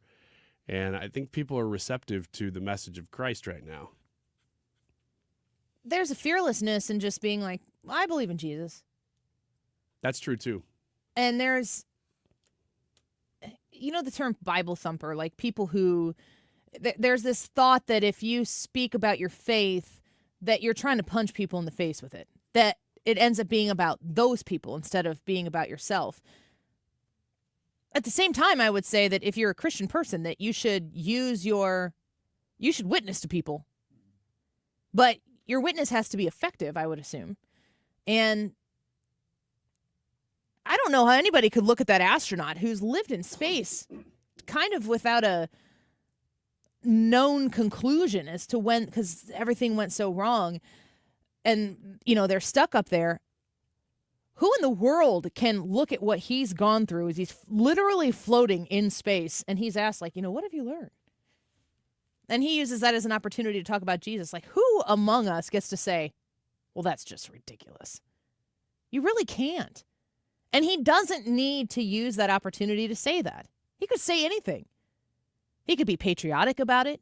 He could be political about it. He could use it in any way, shape, or form to try to make sure that people know his name, that he could profit off of his experience. I hope he profits off of it. I hope that they come home and, I don't know how long I would need to hold on to my husband if he was lost in space for 9 months when he had his feet back on terra firma. I don't know how long I would need to clutch him before I'd be willing to let go, or how long my children would want to do that. There are a whole bunch of things that he could do with that time, that question that he's given, and that's a choice that he made. And I think that people are emboldened now more than they have been in the past to just say, yeah, I believe in Jesus. That's the reason why I could do this is because I have a faith that got me through it. And I'm excited to see that because that's a culture shift, and I think the culture shift precedes a political shift. And, he's not there saying, everybody on earth needs to listen to me and do as I do. He's just saying, this is how I got through it. I think that's a powerful and important thing to acknowledge. Because it's not really easy to go out and do that until you start doing it. And then you're like, well, what's the negative thing about saying, well, I'm a Christian? And I try to say this as frequently as I can, because if you hear me say that I'm a Christian, and when I say I'm a Christian, maybe you're not a Christian yourself, maybe you don't have a positive experience with the Christian faith, or maybe you had a negative experience with a church. Maybe you have never really been exposed to Christianity, you just kind of heard about it, know about it. But, the number one thing about understanding Christianity is being fully aware of your brokenness and sinfulness. And then, the Christ part of Christianity is knowing that your brokenness and sinfulness leaves you as dust and ashes until you've been saved by something completely outside of yourself and given new life. So anybody who uses the term Christianity, which has been so successfully politically rebranded, that Christians are the good people, it's actually exactly the opposite thing. It's exactly the opposite thing. Christianity is about admitting that you are the opposite of a good person and in need of something perfect that is not you to make you into a good person. And politics really has been a strong avenue to get people to the place where they didn't want to say that, because if you're a Christian and you know that you're a broken person and you identify as a Christian and the world looks at that and says, oh, you think you're so good? As a Christian, that's not the case. So you kind of get quiet about it because you don't want to defend who you are as a person when there are people who know that you're not a perfect person. I certainly am a massive failure of a person, that you're going to have to answer all that. You don't want to do that, so you just keep quiet. Anything that really was countercultural for so long, the message, the official message, the narrative, if we want to call it that, has been so much against it. And that narrative, that official message is being broken up. We talk about it in political terms a lot, but it applies to the Christian message as well, that people are becoming more bold because they know that it's not just going to be 24-hour news coverage of how stupid you are. Oh, look at the past things that this person did now. It's that message is being lost, and people are becoming more bold because they know that, gosh, the simplicity that I'm hearing. Here's what I'm hearing break through as far as a Christian message. Jesus loves you. God loves you. It's so simple, and yet people need to hear it right now because that's what makes a difference. When you know that, when you hear it and you go, oh, There's something really to that. I've heard that 1,000 times for whatever reason. Hearing it this one time made a difference to me. When that breaks through, you know something's changed. You know, when I hear people in political conversations, we watch so much video clips, see so much TV, we hear so much stuff here. Have you noticed that when the left starts talking in a political sense, and, for instance, I don't know what her name is, but she's like the lead actress or was or something on Grey's Anatomy. Ellen Pompeo? Yeah, I think that's it. I can't believe I knew that name. I can't either. She was on The View recently. And she made a point of something. I already played one View clip, and I can't play anymore. It's in my contract. Hit your quota. Yeah. It's not in my contract, but I'm going to write that down for my next one. Yeah. That's a good idea. Wait, that you have to play one, or you can only play maximum. one? Okay. One a day. You kind of could still do that, but yeah, well, once it's in writing. I just don't want, my big corporate overlords to be like, view, view, view. It's never happened before. I don't know why it would happen now. Anyway, I have no corporate overlords, by the way. I hear these people on the left, and they're usually they're not famous because they're in politics. They're famous, and they start talking about politics. They say things like this, in times like these. And I'm always like, no, I don't know. Tell me about it. Yeah, what times? What does that mean? The way things are going now. It just means that Trump is the president. Yeah, that's all it means. That's all it is. Yeah. When they're, when we're going through a moment in time in history like this, what are you going through? Yeah, in these uncertain times. In these uncertain times. That's another one.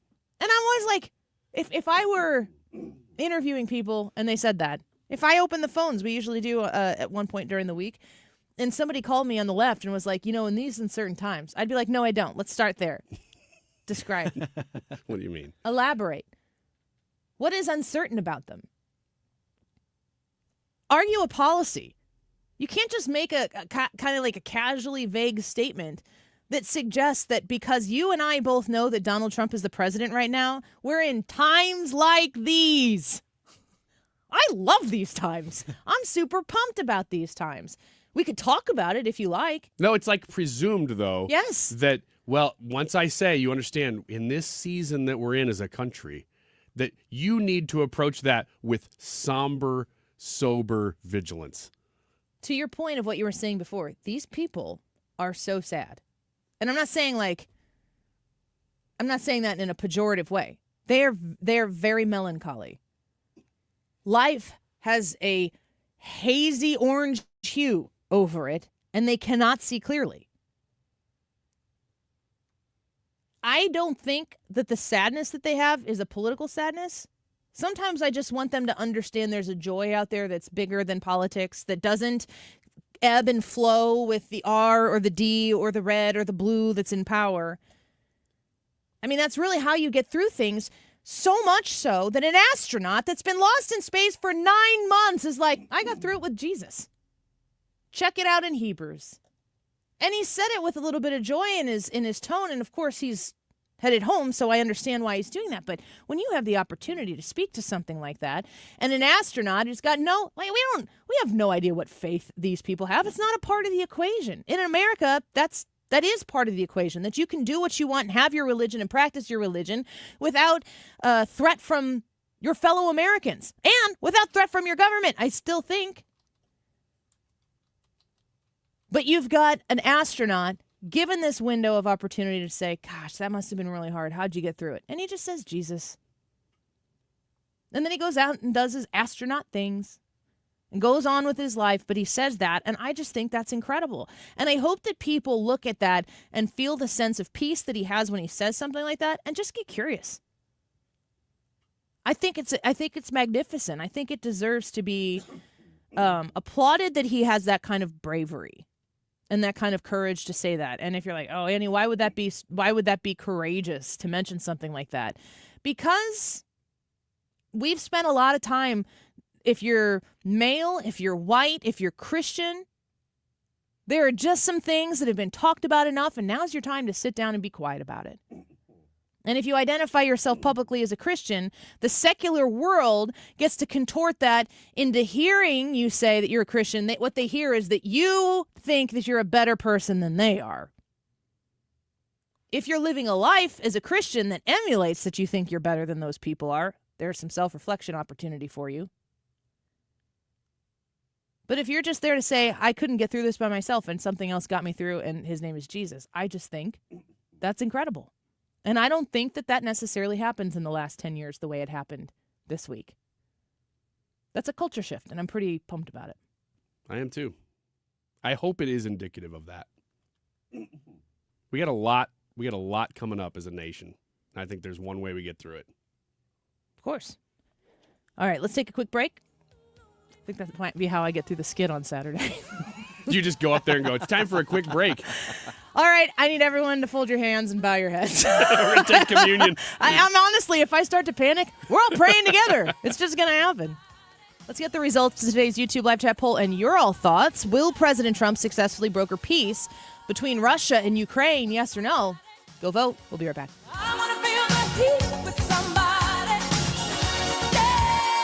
You're listening to The Annie Frey Show. The Annie Frey Show is streaming online. Watch us live on YouTube and subscribe.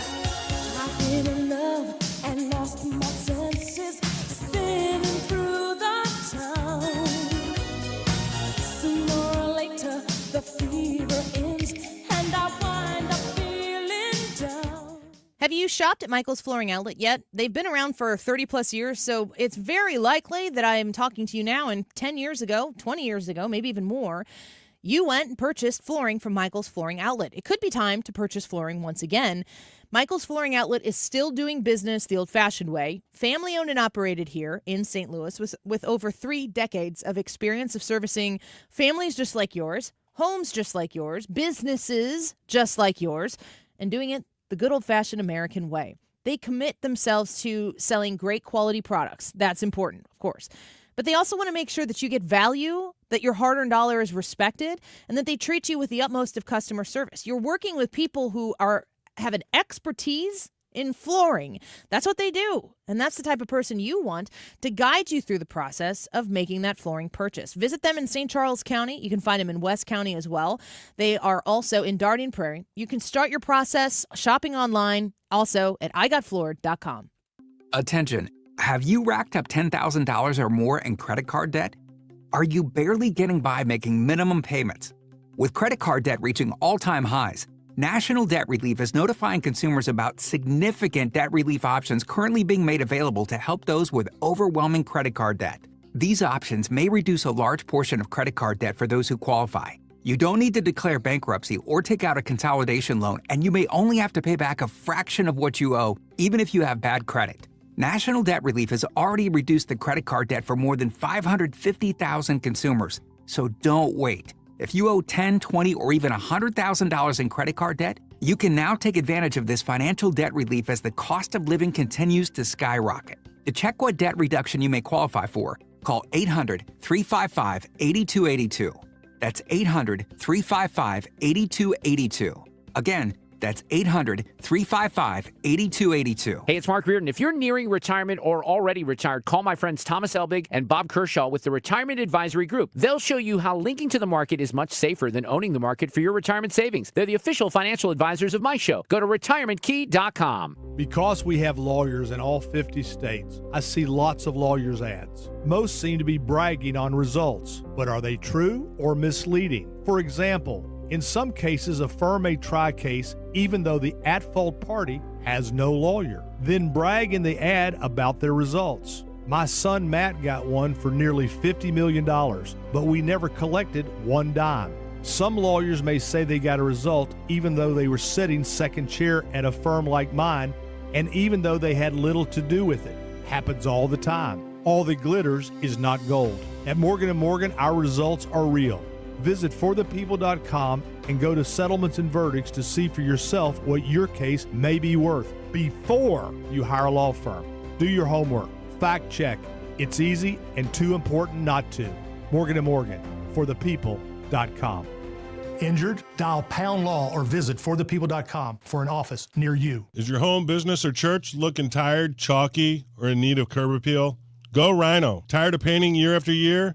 Go Rhino. Our unique 3M ceramic technology is perfect for brick, stucco, aluminum, steel, color lock masonite, and more. It's backed by our 25-year transferable warranty to not chip, crack, or peel. Great if you're staying, and even better if you're selling. Our ceramic coating allows you to maintain all of your architectural features. The decision to do vinyl will leave your home looking like a plastic moldy box. With Rhino Shield, in 15 years, your home will still have that, wow, it looks like you just got it painted. We've done large condo complexes, parking garages, pole barns, and commercial strip malls. We coat sloped and flat roofs to extend their lives too. Evaluations are free. 877-25-RHINO or 877-25rhino.com. See what we did there? Genius. Tell them, ladies. Don't paint, don't vinyl, go Rhino Shield. Never paint your house again. Rhino Shield. Hey guys, it's Mark Reardon. If you're struggling with low energy, performance issues, or weight gain, Game Day Men's Health has got you covered with testosterone therapy, ED treatments, and more in all of a relaxed man cave environment. At Game Day, you'll get a free testosterone test and consultation, all in just 1 hour. Game Day is the premier men's health clinic with locations in Chesterfield, O'Fallon, Missouri, and Glen Carbon, Illinois. Visit GameDayMen'sHealth.com. That's GameDayMen'sHealth.com. Get back in the game with Game Day Men's Health. On July 17th of this year, what are you going to be doing? Would you like to be seeing Collective Soul and live at Hollywood Casino Amphitheater for free? If so, you can win tickets right now by being the 8th caller at 314-241-9797. That is, once you get your phone out, 314-241-9797. Be the 8th caller, and you will get a pair of tickets to see Collective Soul and live July 17th. It is 2:50. What are you doing? This time check is sponsored by Jerry Kelly Heating and Air Conditioning. It's time for a $98 AC tune-up. Good afternoon. It's Mark Reardon getting set to go here on a Tuesday afternoon, and I have more evidence this afternoon that the media is, in fact, the enemy of the people, and it's sad, but we'll highlight that coming up here. Also, Josh Hammer, you hear his show on weekends. He's got a brand new book out today. We'll talk to him at 3:25, and it's also Telephone Tuesday. We're going to take calls in the 4 o'clock hour. It's all coming up.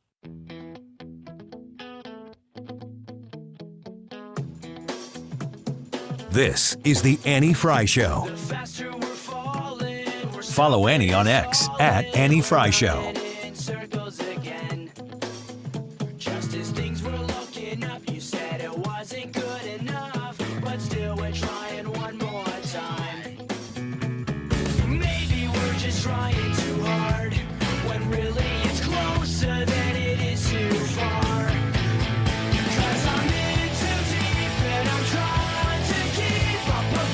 We are tomorrow announcing and giving all of the Kennedy files.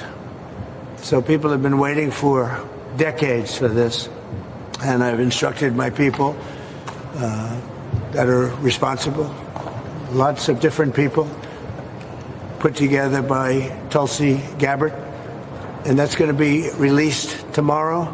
That's today. That was a clip from yesterday. So the JFK files appearing to be released today, this afternoon, and it will be very interesting. They said it was like 80,000 files.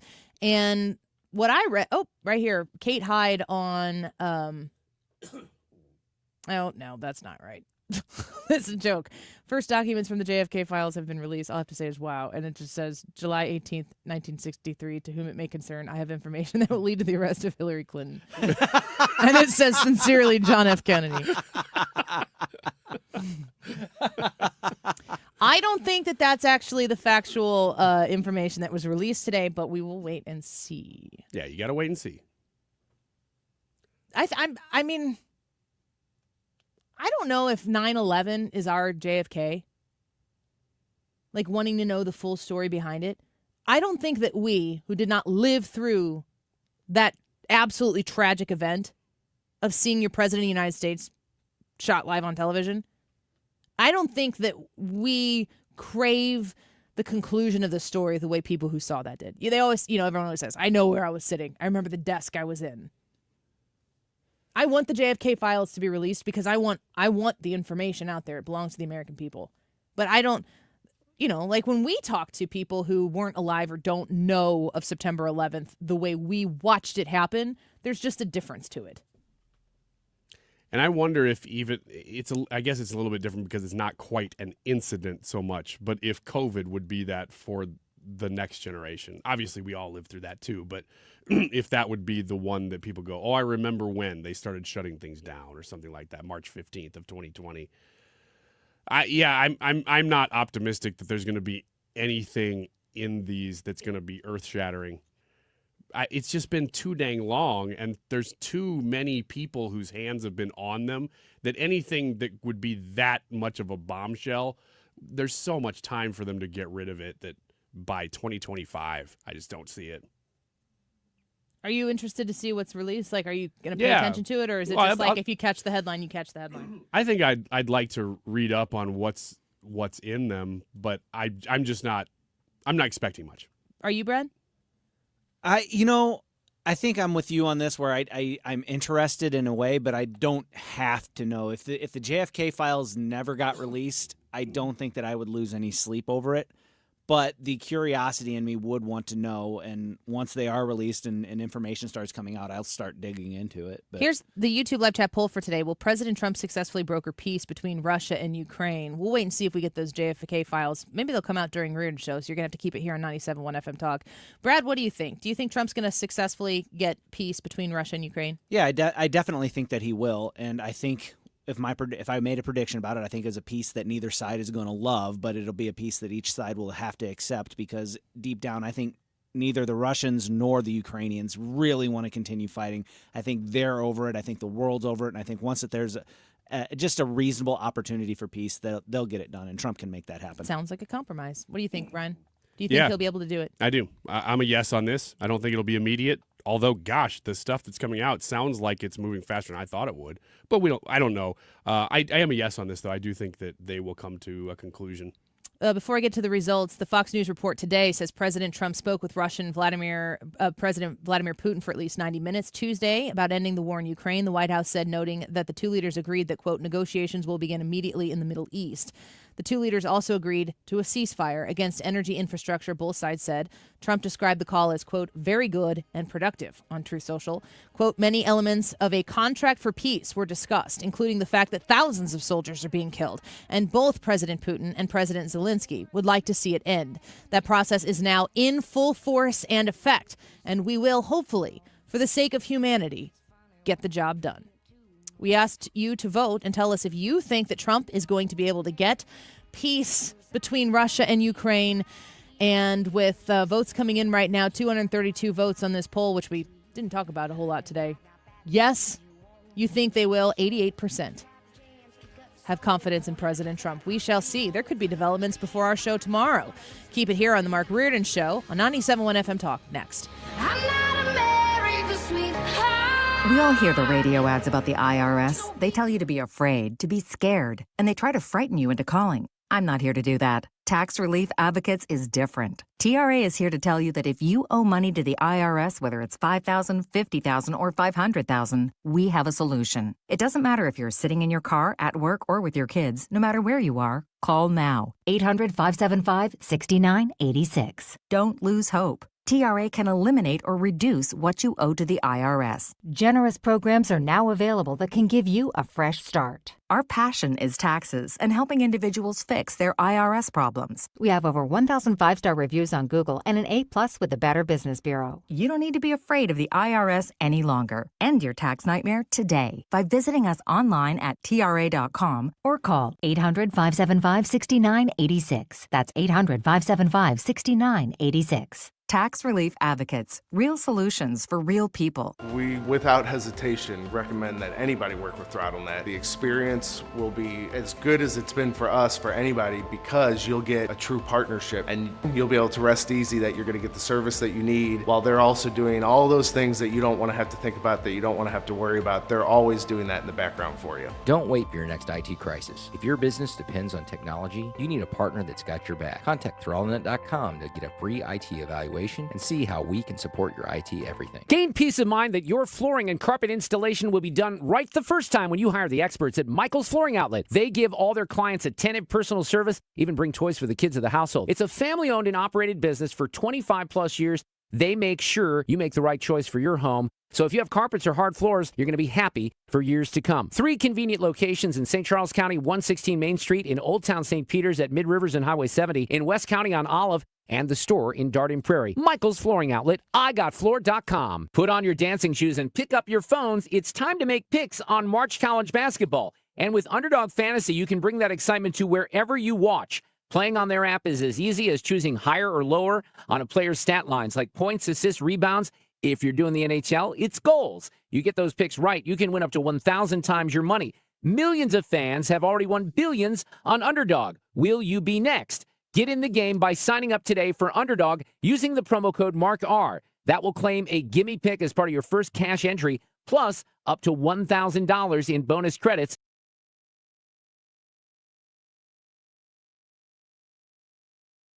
This morning, a brand new exclusive CNN poll that paints a brutal reality for Democrats as they struggle to mount a unified opposition to President Trump.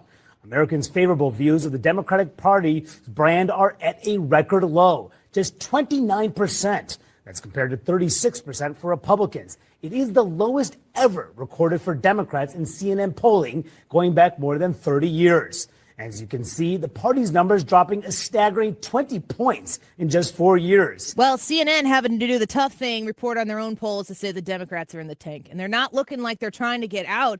They're just kind of having a slap fight down there in the tank while they try to figure out how to combat Donald Trump. Because the old tricks don't seem to be working anymore. Well, you hear him every day here on 97.1, and he's going to join us now. Brian Kilmeade with us, co-anchor of Fox and Friends, of course, host of the Brian Kilmeade Show that leads right into our show. Brian, welcome back. Good to have you.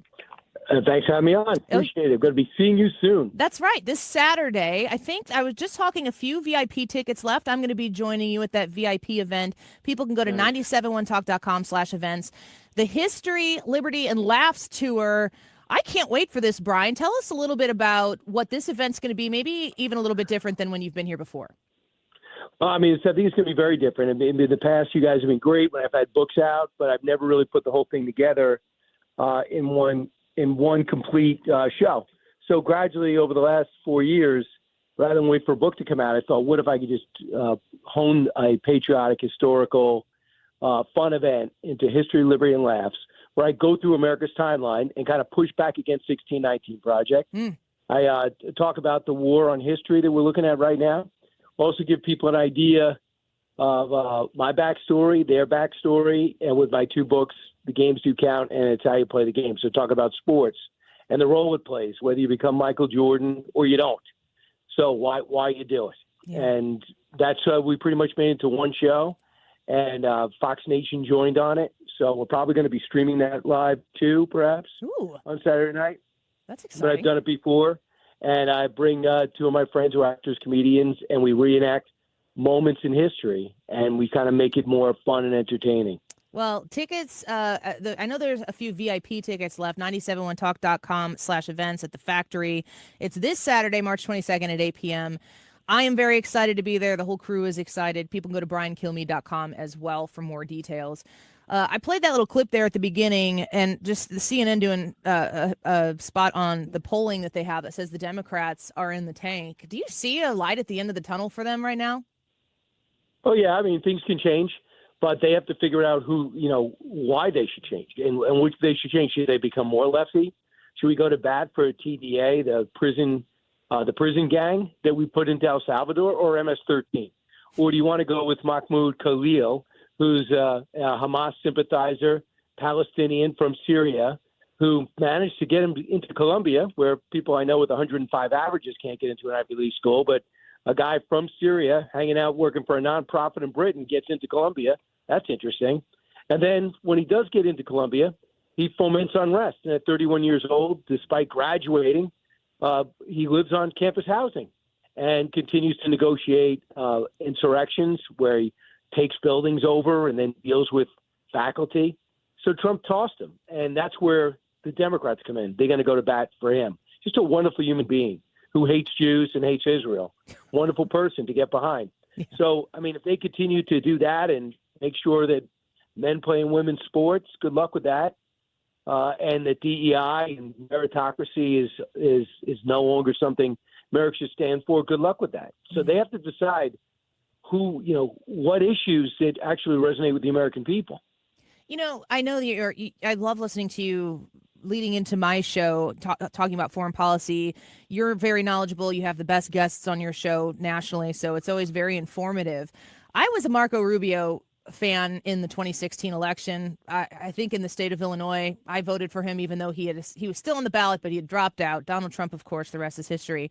But there were so many doubters in the Republican Party about Marco Rubio, and I continue to see people on X specifically being like, well, he's really proven me wrong about Marco Rubio. How's he doing as Secretary of State?